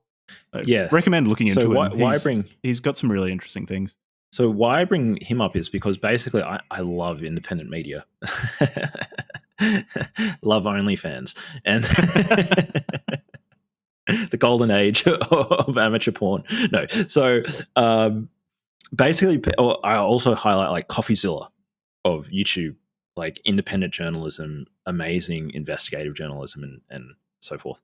I'll also bring up people like Ben Thompson of Stratechery, this like big tech and strategy writer who runs his own blog and is doing really well. Like there's these new independent, it's almost like independent intellectuals, journalists, even professors who have left the academy, or like journalists who have left like the Wall Street Journal or whatever and started their own business online, where like actually now people can sort of make their own sustainable businesses doing this sort of like intellectual work online. But like when Rothbard was writing this, that didn't exist yet. Like it's pretty difficult to essentially be an intellectual outside of an institution for the most part. They were pretty rare pre-internet. Whereas like we're living through this like renaissance of like independent intellectuals, which is really interesting. But I wonder what Rothbard would think of that now. Yeah, that is a really interesting question, actually, how he'd consider the internet. Because he Probably think it's a good died thing. in the 90s at some point, I think. So before, Yeah.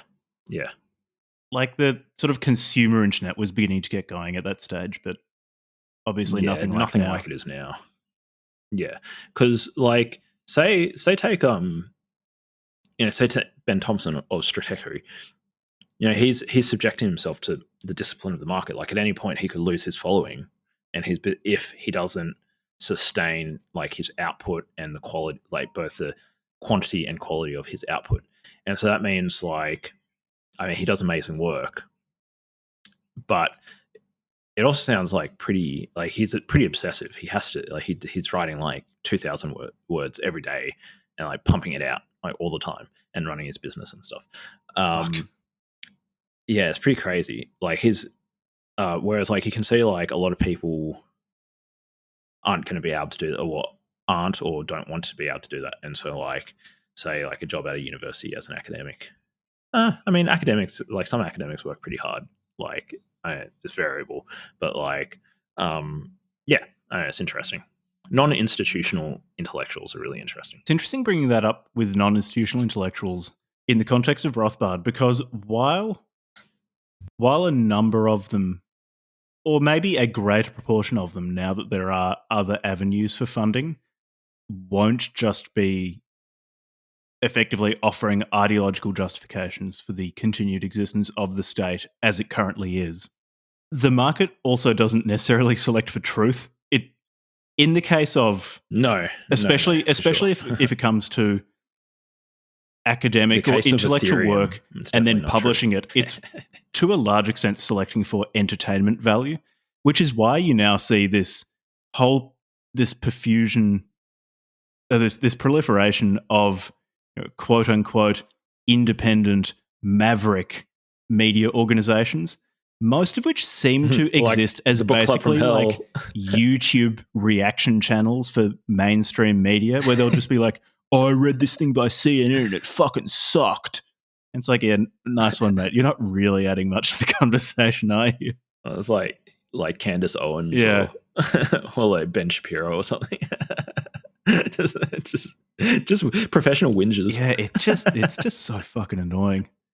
Do you know the Hodge twins? Did you ever watch the Hodge twins? I think I last watched them when I was like 19. TMW. Yeah, twin muscle workout. Yeah, you know, they've got a massive YouTube channel. They're not doing workout shit anymore. They're now the conservative twins. I think you mentioned this to me like last year or so, that they got into right-wing politics. Yeah, man, and it's like bigger than their original channel. Oh, really? I mean, look, to be fair, yeah, it's so two funny. handsome, muscly dudes talking about anything will probably do pretty well. So just like talking about politics, whatever.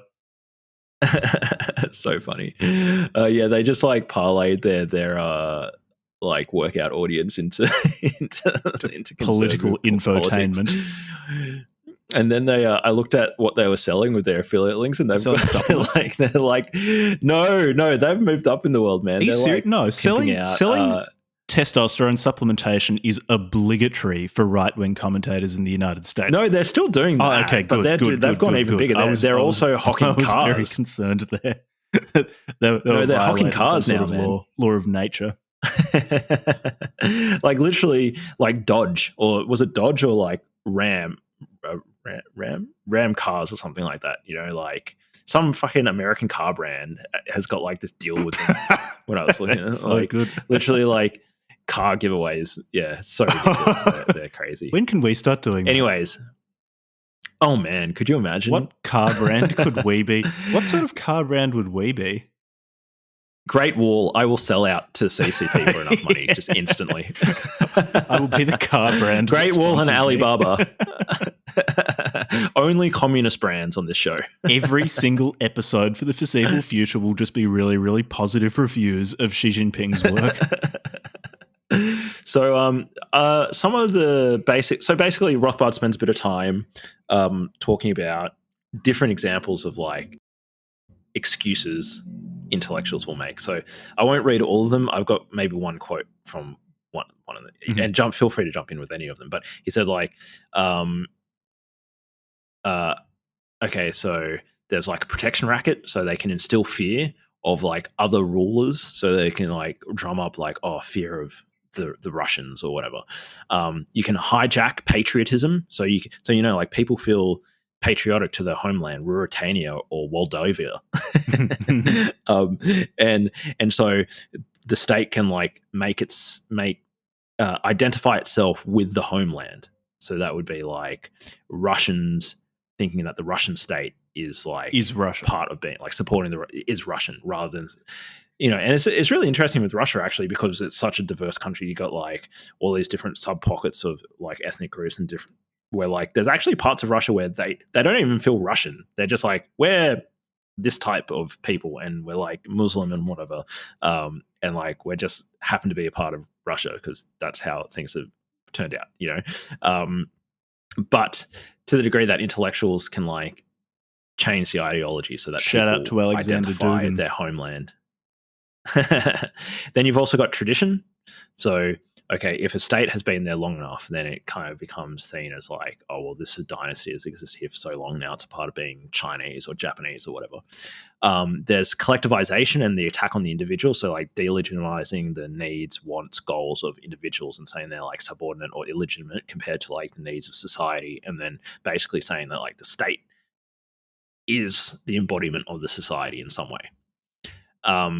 One point that I did want to read, and I'll just read this out because I thought this was really interesting in our day and age, post-COVID, and especially with like the breakdown of institutional trust that's been discussed a lot in the last couple of years. But he's talking about what's called priestcraft, what he calls priestcraft. And he says, quote, "Many and varied have been the arguments by which the state and its intellectuals have induced their subjects to support their rule. Basically, the strands of argument may be summed up as follows. A, the state rulers are great and wise men, in parentheses, they rule by divine right, they are the aristocracy of men, they are scientific experts, for example, end parentheses, much greater and wiser than the good, but rather simple subjects. And B, rule by the extent government is inevitable, absolutely necessary, and far better than the indescribable evils that would ensue upon its downfall. The union of church and state was one of the oldest and most successful of these ideological devices. The ruler was either anointed by God or, in the case of the absolute rule of many oriental despotisms, was himself God." A good example would be like the Egyptian pharaohs. Hence, any resistance to his rule would be blasphemy. The state's priestcraft, i.e. the intellectuals, performed the basic intellectual function of obtaining popular support and even worship of the rulers. Yeah, I found that really, really interesting. That goes back to the one of the questions I had earlier that I put a pin in. So in terms of reducing petty violence, for example, maybe instead of trying to get rid of a state, is what we should be trying to do is getting a state with an ideology which is a sufficiently competitive memeplex that people internalize the state ideology and don't wish to commit violence against each other because the state has told them not to. That's really interesting. Yeah. I guess one thing about that would be, you could say it doesn't have to be a state ideology. It could be some other belief system. So, for example, Christianity doesn't encourage petty violence. Like the opposite. It encourages you not to participate in hitting your neighbor over the head with a stick because you want to take something from them. It's quite explicit in telling you not to do that. So it doesn't have to be a state ideology, I suppose, or even a state religion, an ideology, a state belief system. It can be a belief system separate. Yeah, and the ANCAPs would probably say, and the libertarians would probably say something to the effect of like, an individual can work out for themselves that it's better to engage in free exchange and to respect other people's property rights, and that, like, okay, maybe not everybody is going to figure that out within their lifetime, but it certainly seems as though, like, historically people are figuring it out, and most people want to move to countries where they have low levels of violence, property rights, free trade, like the vast majority of immigration is out of lawless, low property rights, high violence civilizations, countries into like places like Australia. That's interesting that you say lawless. Do you think law can exist without a state? Well, yeah, that's the interesting thing about what the ANCAPs are saying, right? Is they're saying that you can have law, but essentially, I guess, like, if I had to summarize it, sort of bring it down into a nutshell, the question is really like, in order for these functions to be performed, is it necessary to coerce people, or can you still have those functions by voluntary contract, essentially? So in the case of like somebody submitting themselves to, say, like contract for employment, like if you signed before going into the employment that, like, yeah, this is what I'll do, and if I break it, here's the like consequences, and for anything that doesn't fall within this contract, we're going to defer to such and such a court, private court. Specifically, I agree to arbitration by that court as I enter the contract. Would someone who just doesn't agree to that be able to walk around and try to take people's stuff? I guess those people can retaliate. So is this sort of society one in which people can retaliate violently? Oh yeah, so that's a really good question. So at least Hopper would say, and I think Rothbard would explain the same thing from what I remember of Rothbard's stuff, is basically saying that, like, the non-aggression principle basically states that you don't use force, coercion, violence, or the threat of force, coercion, or violence to violate another person's property rights. However, violence is legitimate in the case of self-defense and defense of your property, or to deter people from incursions upon your property. So someone breaks into your house at night and then suddenly the Doom Eternal theme music starts playing. Fucking blow them away. Get your shotty out. Yeah. Pump action. Yeah, no, but like legitimately. So that's, it's kind of, it's actually not a super complicated like philosophy. It's basically like, don't fuck with other people's body and don't fuck with other people's stuff. And if somebody tries to fuck with your stuff, like, blow them away. Solved. But essentially, if everybody just agrees to do that, then we can all engage in exchange and like enter into consensual contracts. And if anybody fucks up, then like they're in violation of their contracts or whatever. So like if they're on private property and they're trespassing or so forth. Yeah, so I think the issue here is really like, in order to do those things, the question is really like, in order to have functioning relationships between individuals and organizations, do you need like that third party, say like a law court for arbitration or a police force? Does that need to be in the form of a coercive institution that has a monopoly on the use of violence within a jurisdiction? Is that the only way that you can have that? And they would say, like, it's not only is this not a fanciful thing to think, but this is already the case. Like, it is already the case that a lot of people use private security firms. So I guess in this context, and so forth. The anarchist idea of society simply reducing in scale. So instead of living in Melbourne, where I forget the population of Melbourne now, but it's over 5 4 million or million. something. Yeah. So instead of living in a population of that size, which is in some or in many ways somewhat abstract in that I don't know many, like a very large proportion of those 4.5 million people who share the same city as where I currently live. Society becomes smaller scale based around groups where if you don't know everyone, then you probably are like one node away from everyone else. Like you probably know someone who knows someone else. In which case you have social regulation of your behavior. So you have reputational risk. And it might be of the size where if someone is repeatedly violating other people's property rights or getting violent or in some way contravening a contract entered into when you enter that community, the community can deal with them in some way that it sees fit. Is Yeah. that So is that something that would happen? I Would the don't world get smaller in some sense? know. Like, I don't think it's an issue of scale. And I'll use a concrete example. Say in Melbourne, there's the MCG, right? And the MCG can, with standing room, have like 110, 120,000 people, right? But every single person who goes onto that is private property, as far as I'm aware. Maybe it's not private property. Maybe Etihad is private property. And they enter into a contract when they purchase that ticket and they step foot on those grounds, and they use private security firms. And if somebody fucks up, they don't call the police. The security takes them out, kicks them out. Snipers on the So, roof. so that's the Blow their situation head where you off. have a large scale. Boom, headshot.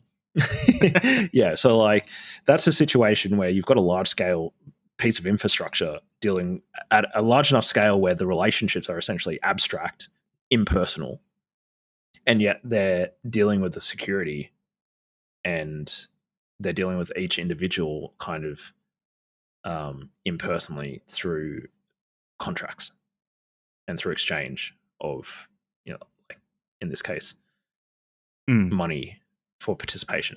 So I don't think it's an issue of, and not only that, like you can look at very large organizations that are dealing with individuals who are dealing with it through contracts. Again, like look at Netflix, like has hundreds of millions of users, but deals with them through contracts. Yes, it's automated, but like the point is you can have large scale engineering infrastructure, large scale social infrastructure, large scale organizations that deal with one another through contracts. The issue is whether or not all those things are done voluntarily, essentially. Or do you have like a third party there that is a non-voluntary coercive institution that can do things using force? So with all that said, I can note one concern I have about libertarianism and ANCAP stuff is like, as much as I like thinking about these things and I see what they're saying about like voluntary engagement in contracts and property rights and all that sort of stuff, I also think like, yeah, but say like in 1,000 years, say like this trend continues where we get more and more freedom and more material wealth and more advancement of technology and all this sort of stuff, and we keep on solving problems. Like maybe off somewhere in the future, there's this society where there's no more states and everybody's just engaging with each other, like like voluntarily. Sovereign and you have individual. like the Mormons over there doing their thing and they're minding their own business, and you have like the Amish over here minding their own business, and you got their fucking new atheists being a bunch of wankers over here doing our thing. And Sam Harris is still alive being a wanker. Shout out to Sam Harris. I actually really I have like a soft his stuff, spot for him. He has such a nice voice. Well, I subscribe to him, so I give him enough fucking money. I can make fun of him.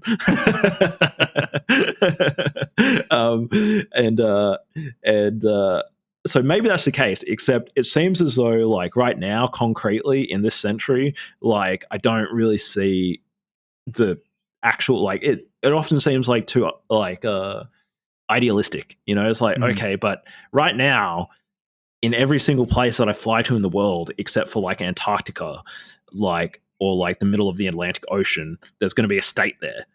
And it's either going to be a democratic state or it's going to be a non-democratic state. And God forbid, I would, in almost every situation, want to live in a place that's got a democratic state.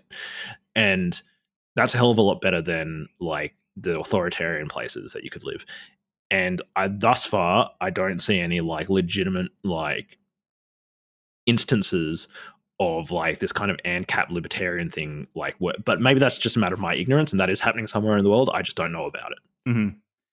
Yeah, and I do recognize that what I'm about to say actually falls into one of Rothbard's justifications or false justifications for why states exist. The to basically scare people about the alternatives, or say that foreign states would be so much worse than your current state. It does strike me that it's an evolutionarily pretty competitive model for organizing people, at least when it comes to dealing with other groups of people. States are really good at organizing violence against other states, whether that is to expand the geographic area which a state controls or to fend off attacks from other states. And if you don't have a state, if you are a private individual and you're paying your subscription for like whatever security service you you want, if next door is the equivalent of, I don't know, China, with over 1 billion people and a military run by a centralized government, you're probably going to get invaded pretty quickly. Yeah.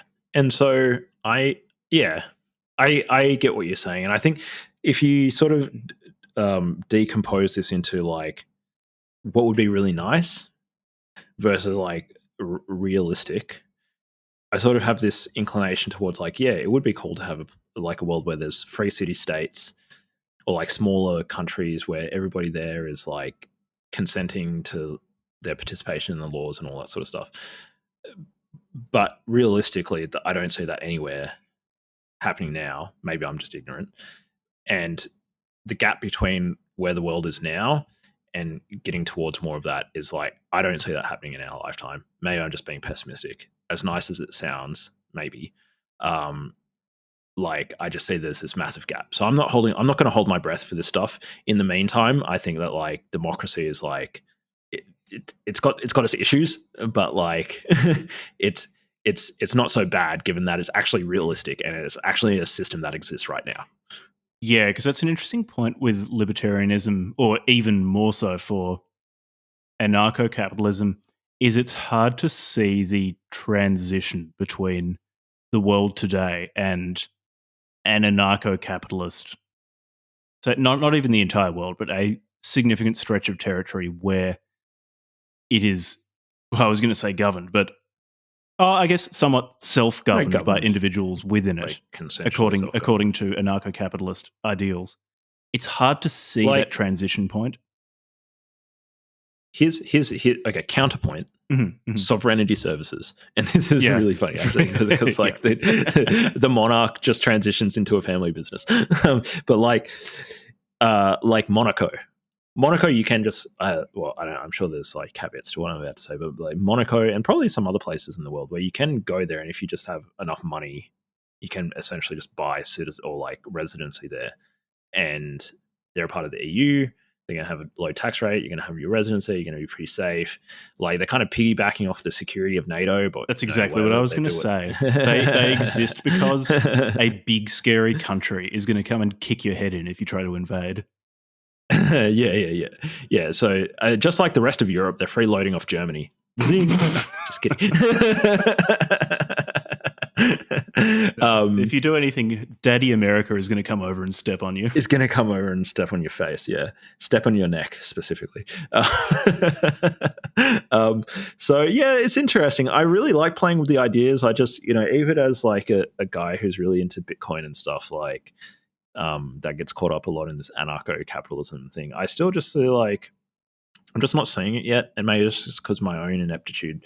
It's interesting that you bring up having Bitcoin, my mind actually, changed. because if you were to make a bull case for Bitcoin, it's not going to be the entirety of that transition, but between it's an important technology in the transition, though, and anarcho-capitalist sell heroin to 12-year-olds and then sell them your organs, paradise. But and then sell them the cure to get off the heroin. Oh fuck yeah!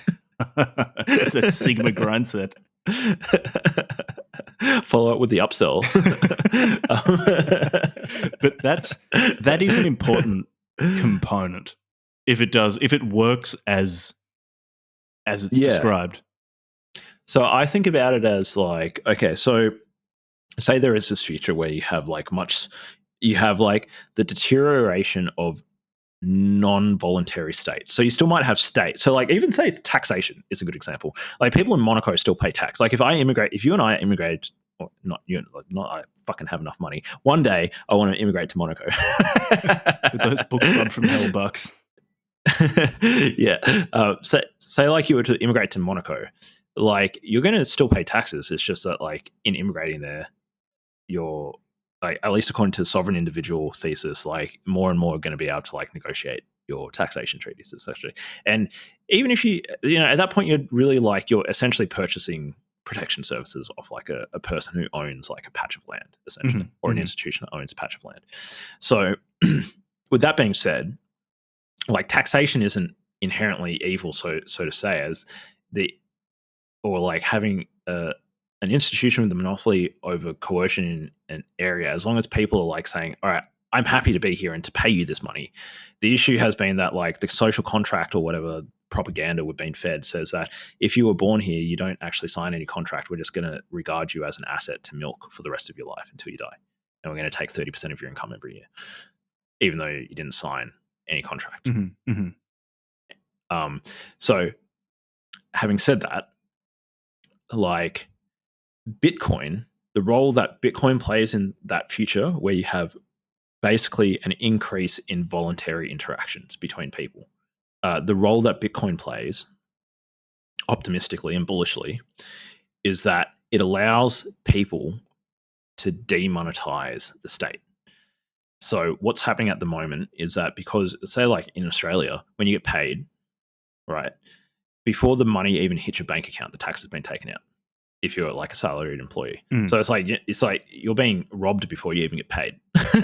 Yeah, you know, and so like, but under Bitcoin, it's like, well, so like, I moved to El Salvador and start living off my Bitcoin instead of like existing in Australia or whatever. What I'm essentially doing is I'm taking my money and my wealth out of the fiat economy and moving it over to like the parts of the world that are increasingly using Bitcoin. And so it's a way of like essentially like a technology that essentially allows more and more people to exit the fiat monetary system, remove their wealth from that trap and stop getting robbed. And then slowly but surely like put increasing pressure on the nation states financially. That's the role it plays. So it's a net, like obviously if you don't have Bitcoin or something like Bitcoin, as Hayek said, until we figure out a way to take the money out of the hands of the government, we'll never have good money again through some sneaky and roundabout way.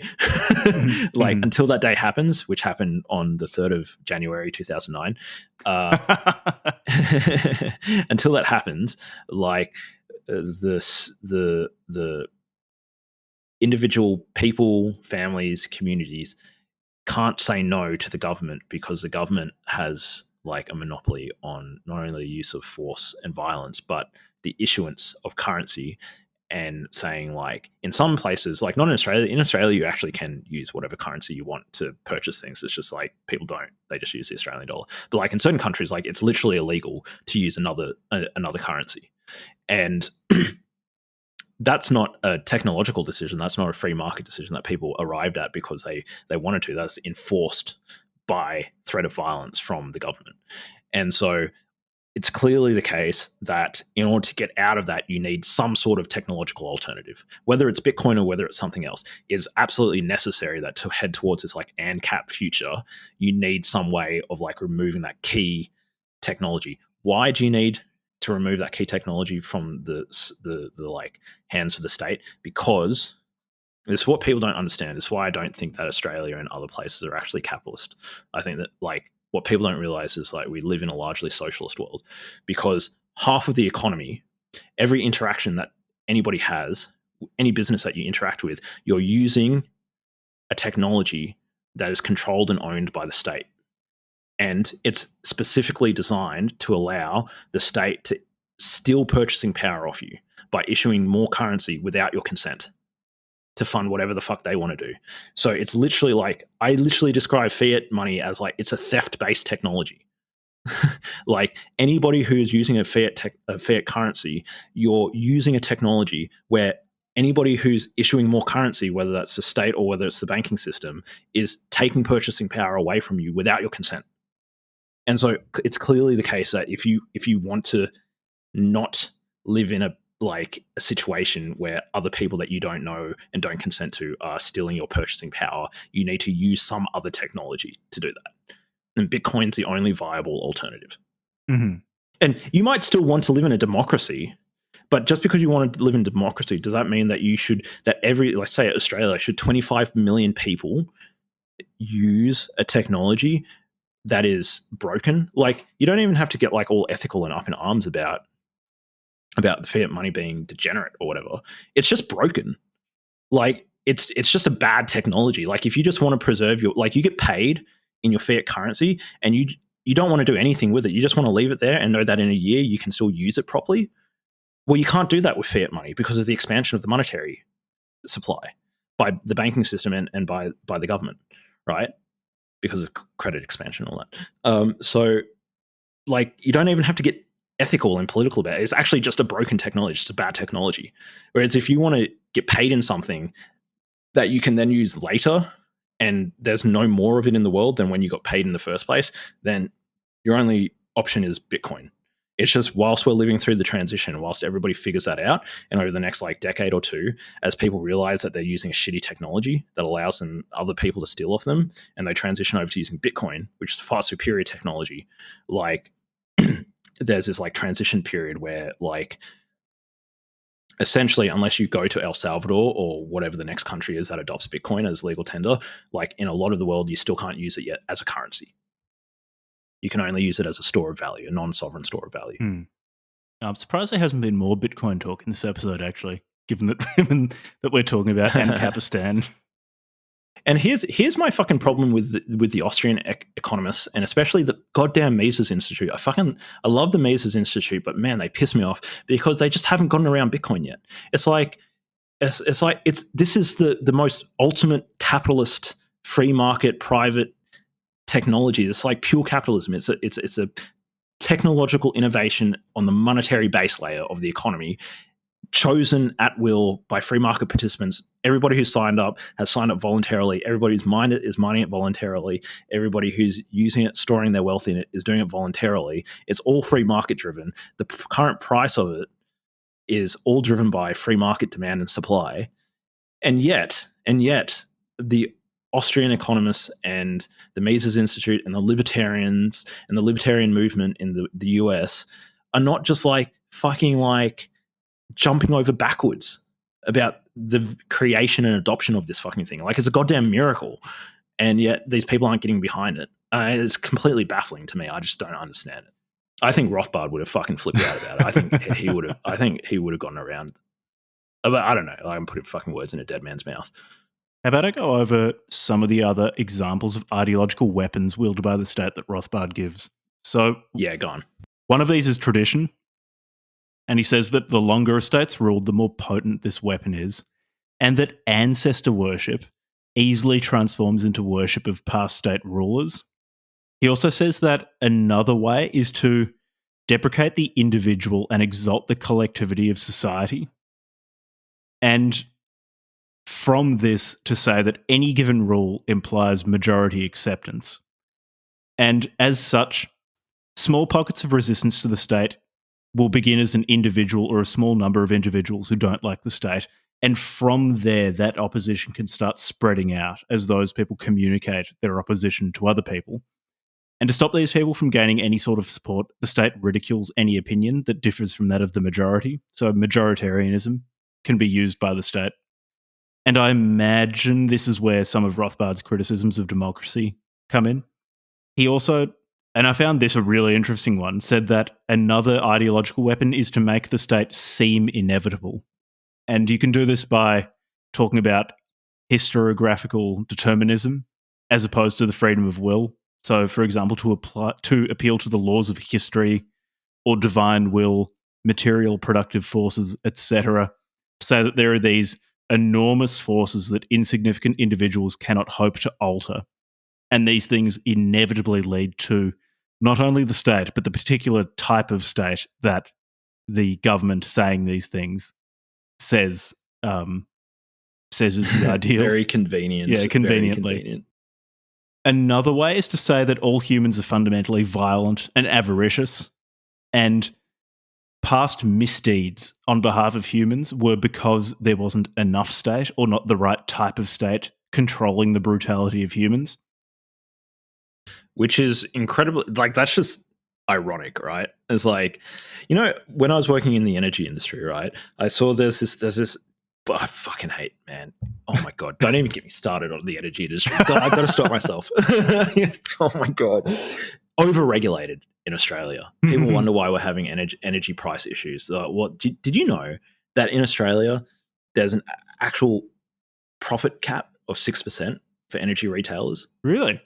Like, they're literally not allowed to make more than 6%. It's like, okay, so what is the business supposed to do? The only way you can make You don't fucking invest in anything, and then the only way that you can actually grow the amount of like return on your investment is to increase the costs so that you're always within that. So you could go from 100 million to 200 million in costs, so you can increase your like profit from 6 million to 12 million, right? So you got to up the costs. But so then the flip side of that is that only at scale can you actually like start getting reasonable returns on investment. So like, you know, like the largest energy retailers in the country, it completely destroys the ability of like a small retailer to enter the market competitively. Like it's complete. Is it the retailers or is it the suppliers? I can't remember. Yeah, sorry. Don't quote me on the details, but this is all in like the Australian energy market regulations. You can go and look it up yourself. And so why am I talking about that? Why the fuck am I talking about that? Sorry, I just completely derailed myself. Oh yeah, that's right. The natural monopoly. One of the justifications for like the structure of the Australian energy market is fucking complete garbage. I hate it so much. Is that in the regulations they say they monopolize the energy infrastructure because it's a natural monopoly. So they say because the market tends towards a natural monopoly because it's like, you know, in order to supply a particular region, like a neighborhood with like electricity, it's going to naturally monopolize into a single supplier. It's like, okay, so you're justifying imposing what can only be thought of as like, so a natural monopoly would be a free market monopoly. So then is a state monopoly an unnatural monopoly? Like, what are you talking about? So how do you use the possibility of there being a monopoly to justify a fucking monopoly? Like, it's just completely absurd. That's a good and point. I don't even think if it tends towards a natural monopoly, what does the regulation exist for? And not only that, I don't even believe them that that's the case because, like, in other parts of the world, you have like distributed energy system. You don't even need to look at other parts of the world. You can just look at Australia. Like, you could be your own energy supplier, and if you like had a bunch of, say, like solar panels in a neighborhood, why couldn't they like just form like an energy co-op or something within like a small area? You know, like especially with the amount of distributed like energy technologies there are these days, like battery technology, solar, or like small generators, like it's complete horseshit. Or maybe it's to do with like the actual laying down of like the electrical lines and stuff. Maybe I also am incredulous about that, like why you couldn't have multiple providers of that infrastructure. But whatever. I mean, just me just bitching and moaning more. Hey, just going back to what you said, like about like there being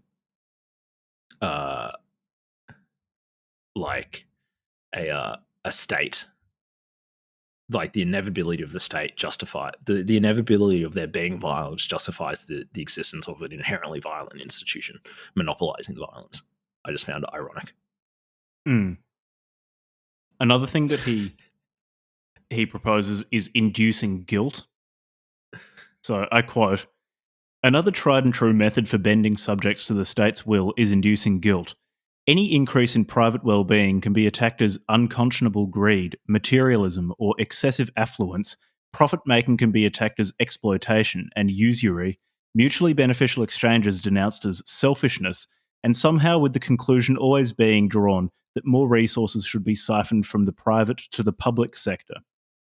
So the implication here is that an individual can participate in selfish greed, but state rulers are generous or altruistic.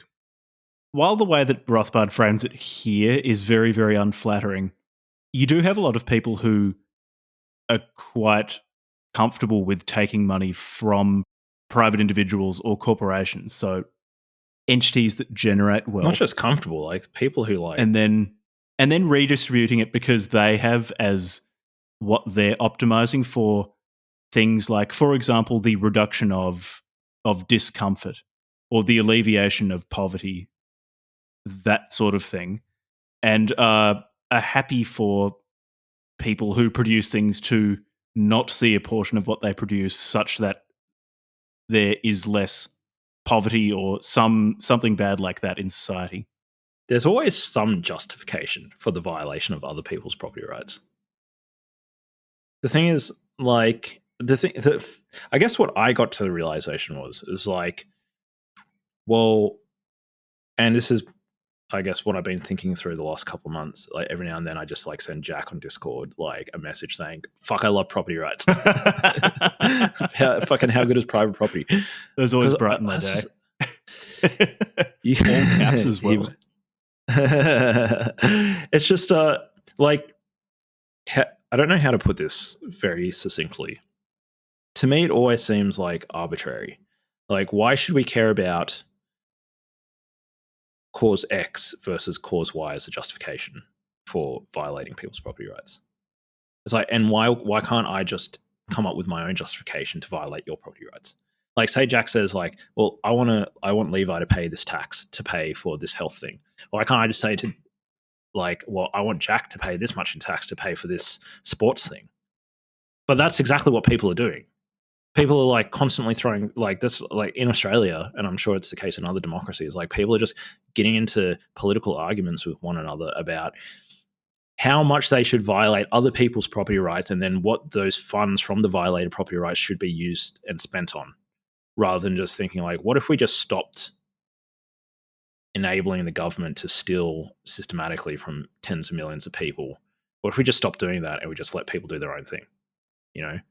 But maybe I'm just not being sophisticated in my thinking. So to that, could you say that's assuming that maintaining property rights is more important than alleviating discomfort? Or so the issue that I have suffering? is that it's not so much like how do I put this? Alleviating the say whatever discomfort you say is like a health problem, like provide health services to people. That's great. I think like great. Lots of people agree with that. I don't know anybody who doesn't really like good health and stuff. That's not the issue. The issue is like in coercing somebody else, say like I coerce you to pay such and such a tax to pay for this health cause. Like, why does my valuing that health cause give me the right to violate your property? Like, if I value that health cause so much, why don't I just take my own money and spend it? Why am I spending somebody else's money? And then you just get into this like this fight between, well, whose values, and that's why it becomes political. Because like, well, it's a matter of like whose values are more important. We have to have a fight over instead of people just taking responsibility for their own property and like dedicating their property towards the resources that they care about. Mm-hmm. Mm-hmm. And so you see this all the time. Anyways, this has been like sorry, Levi's just ranting way too much. I apologize.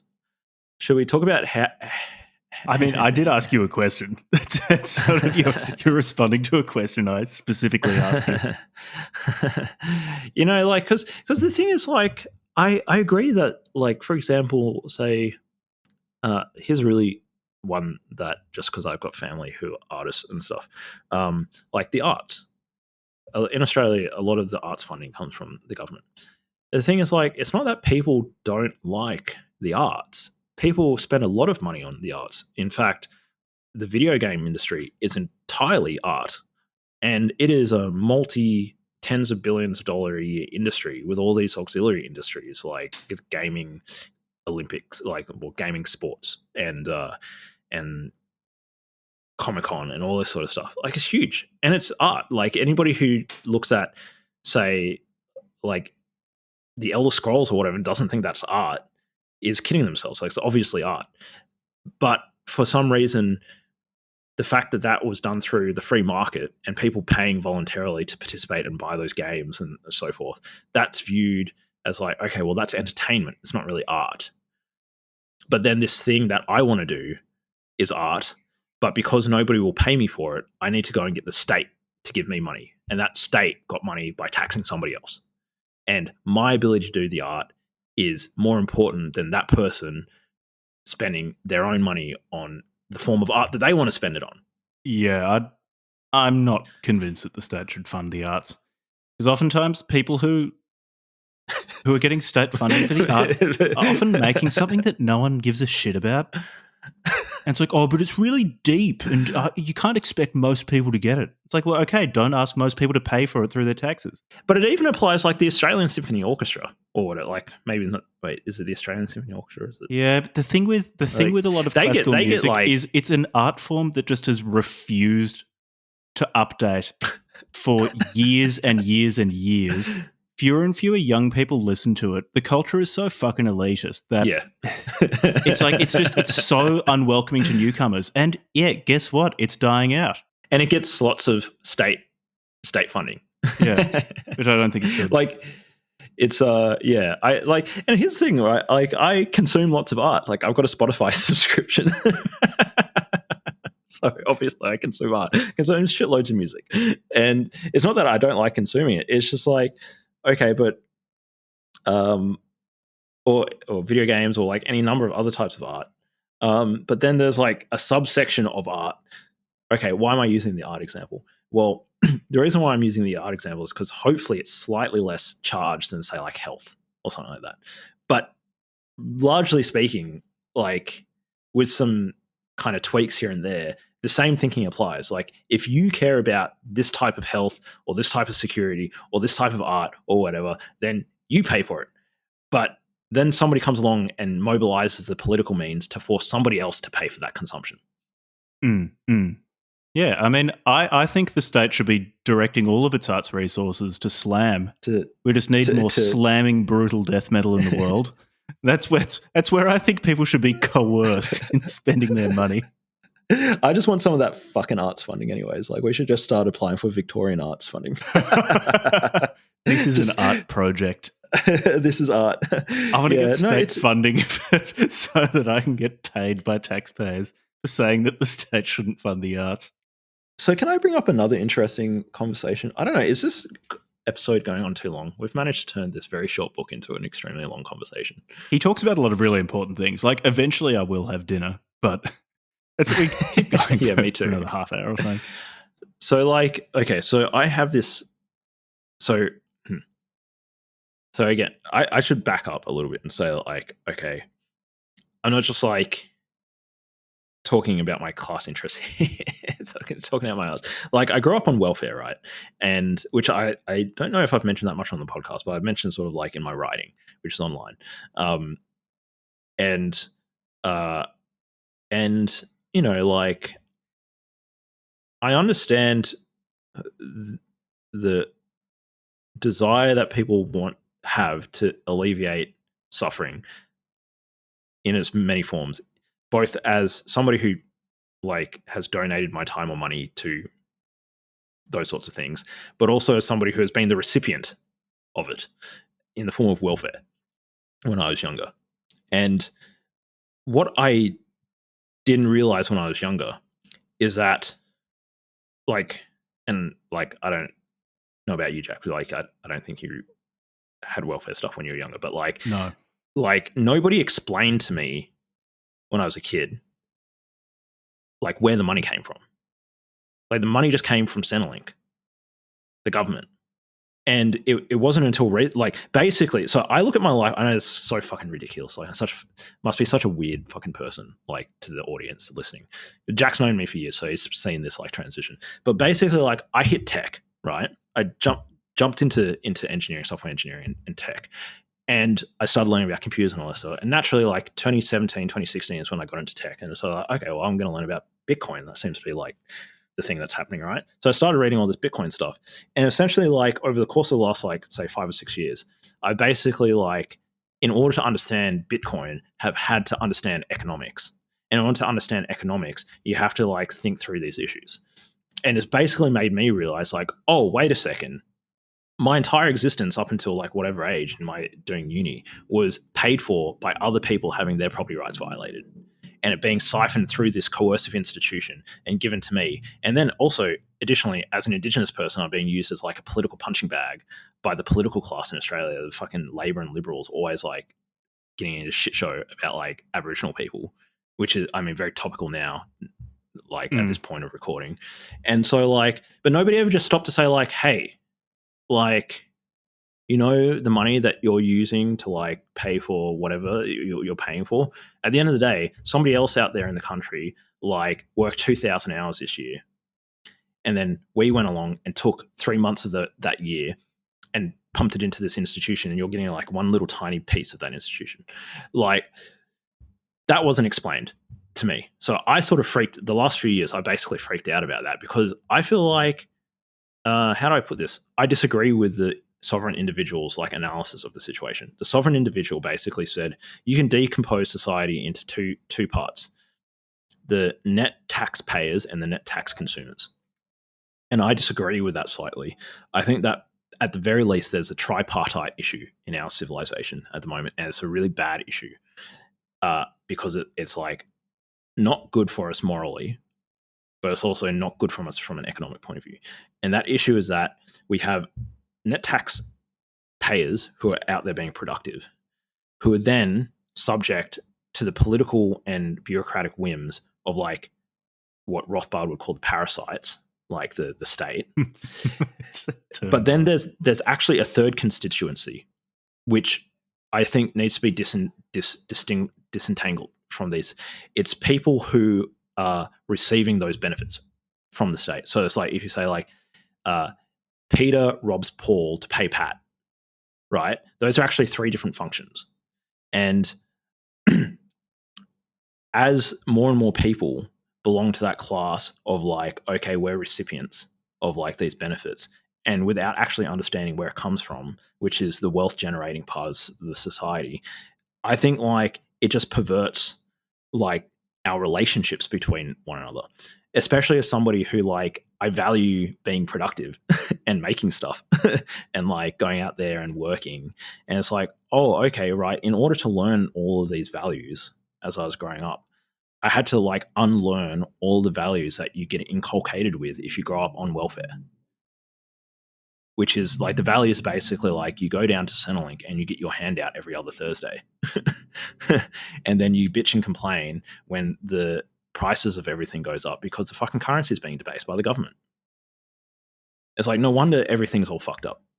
It's interesting with that tripartite distinction because it becomes more complex because the people who are receiving money from the state and the people who work for the state, they're not always the same, but the overlap there is massive in that government employees, It's massive. the ones who are enforcing the state, are also the ones who are paid by the state.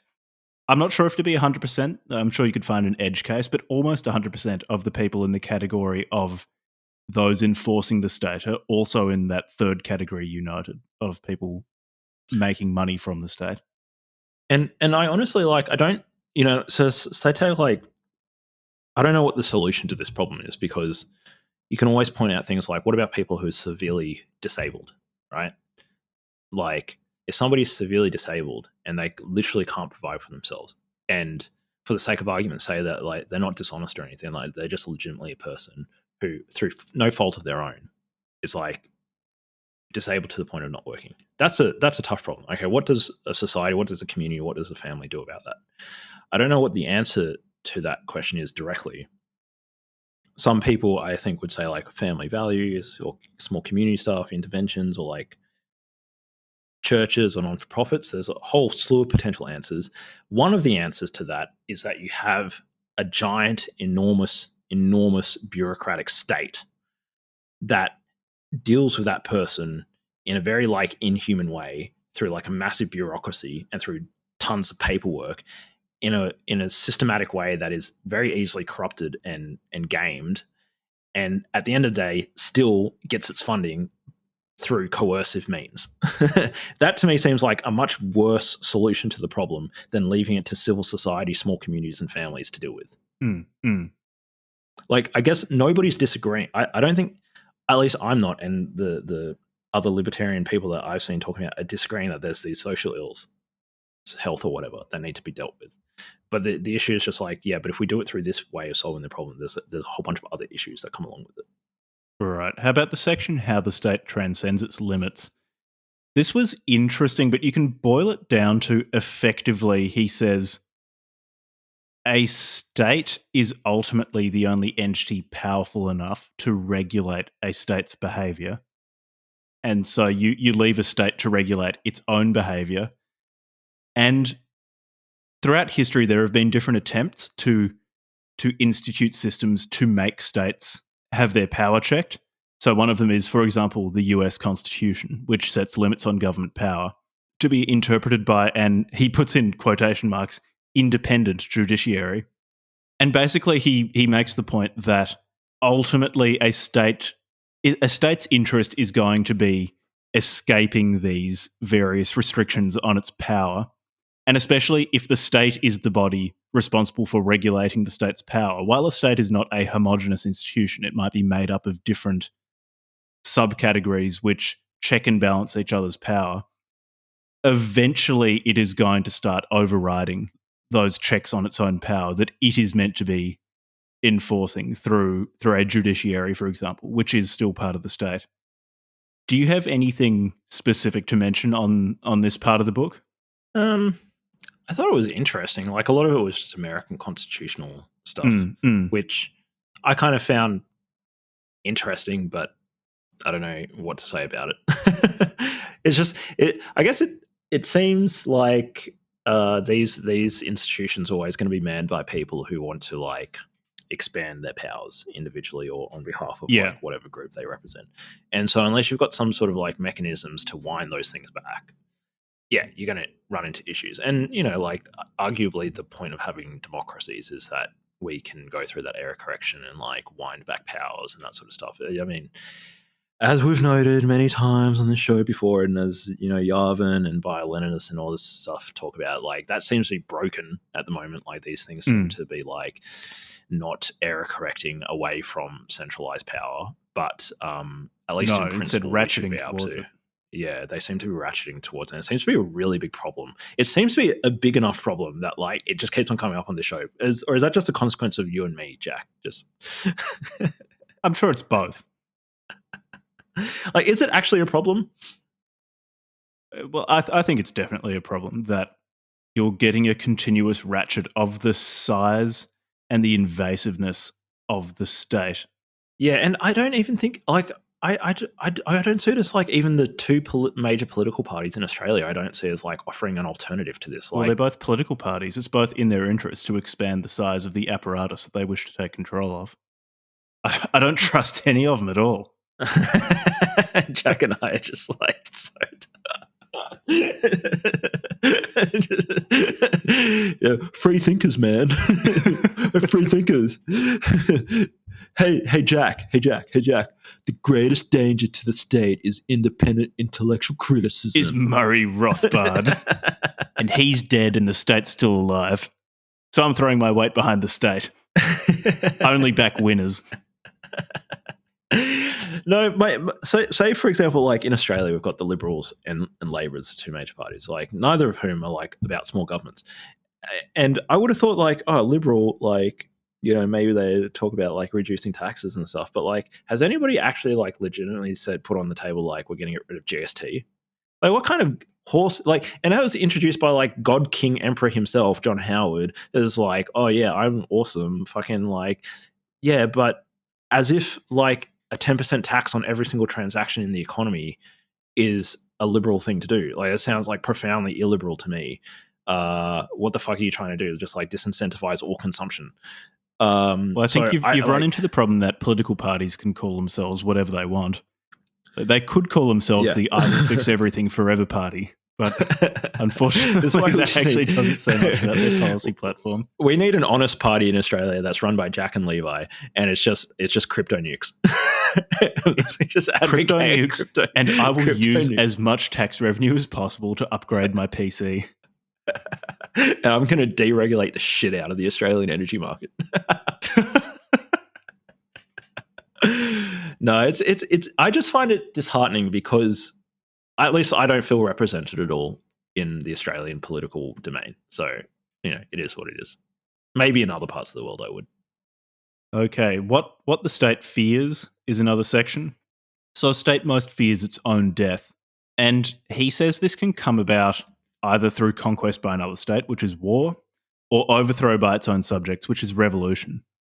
And so to prevent war or revolution from killing a state, the state identifies itself with its citizens using propaganda and spreading ideologies, which we talked about before. He offered some examples of these ideologies that states use to legitimize their own rule. In doing so, it actually convinces subjects to fight for the state as if they were fighting for themselves. And it is interesting talking about this. I do think the distinction between state and citizen is more blurry than Rothbard makes it out to be. I don't think the two are completely separate in that the existence of an administrative apparatus under whose rule a person lives will have no impact on who that person is. I think it definitely has an impact. At the same time, I don't agree with I'm not sure it's really said out loud much, because saying it out loud invites discussion, but at least the tacit statement by political parties in Australia that the Australian government and Australia are the same thing. I also don't think that they're the same. It's between the 2 points of Rothbard and the state. Closer to Rothbard, if you go by my gut feeling. Yeah, sorry, you're talking about how the states relate to one another? Oh, yeah, we can go on to that section. So that's the next. Sorry, or the next what section. The state fears. Sorry, I just got lost there for a second. Yeah, that was a short section as well. Death of the state is either by war or revolution. Yeah, I don't have a huge amount to say about that. Sorry. Yeah, and I don't have a great deal to say about the next part, how states relate to one another. So he says the natural tendency of a state is to expand its power, and I just completely agree with that. Yeah, and so because land is a zero-sum game, essentially, I mean, like, in principle, we can do, like, dredging and stuff, and it does happen a little bit in, like, the UAE and stuff. But, for the most part, it's pretty expensive. It's not really going to happen. Until we really get advanced terraforming technology, we essentially have, like, the amount of land that we've got, and that's it. And that's it. So it's a zero-sum game. And if what if one we state expands, geoengineered a new ice age so that we got more land and just froze the planet, that could be a good that would be really efficient, this. Because only 30% of the surface of the planet is land. So we would be able to essentially, like, triple essentially the amount of land that we have. What if we start sucking up water from the seas and shooting it into space?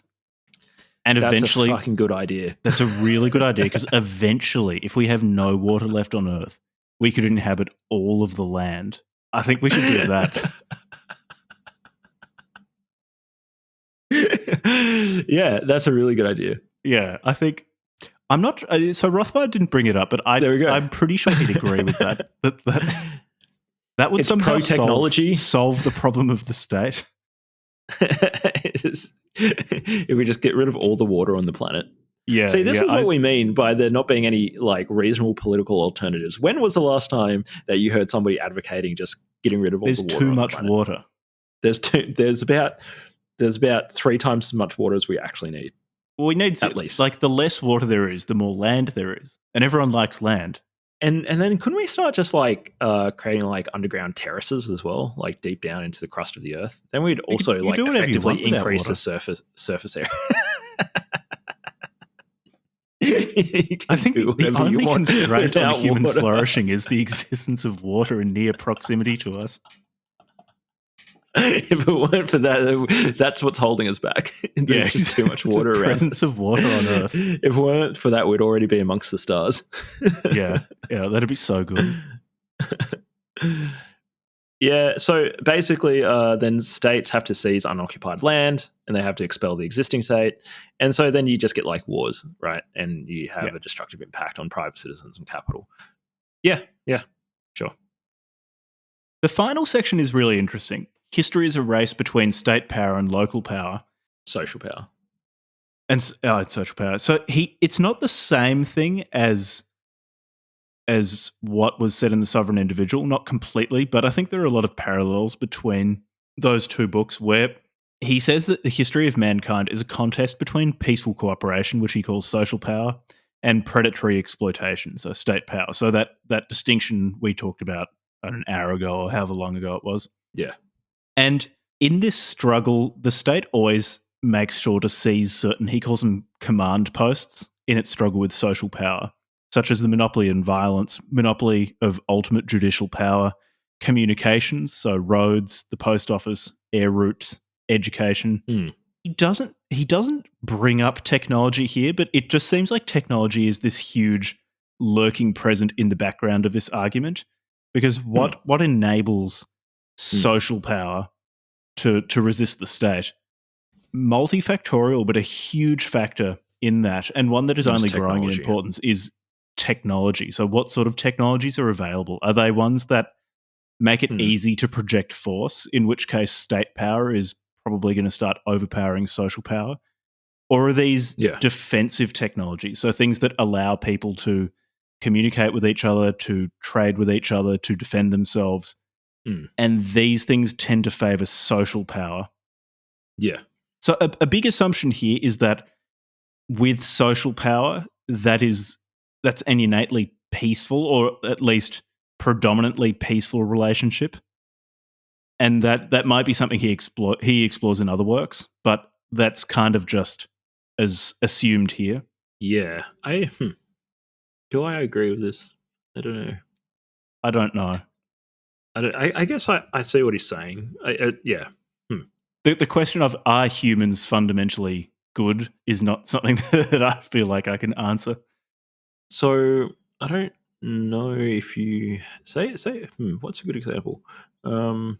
Say I can't think of any examples right now, but Mhm. maybe it's it's an issue of the values of non-coercion and cooperation through free exchange. You can kind of, except for the basic principle of respecting property rights, essentially, like, you actually don't really need to take a point of view about whether or not people are good, because, like, if two people exchange Mm. consensually, where each person is giving up something that the other person wants and they're not forcing one another, then under those circumstances, it doesn't really matter what the thing is as long as they're consenting.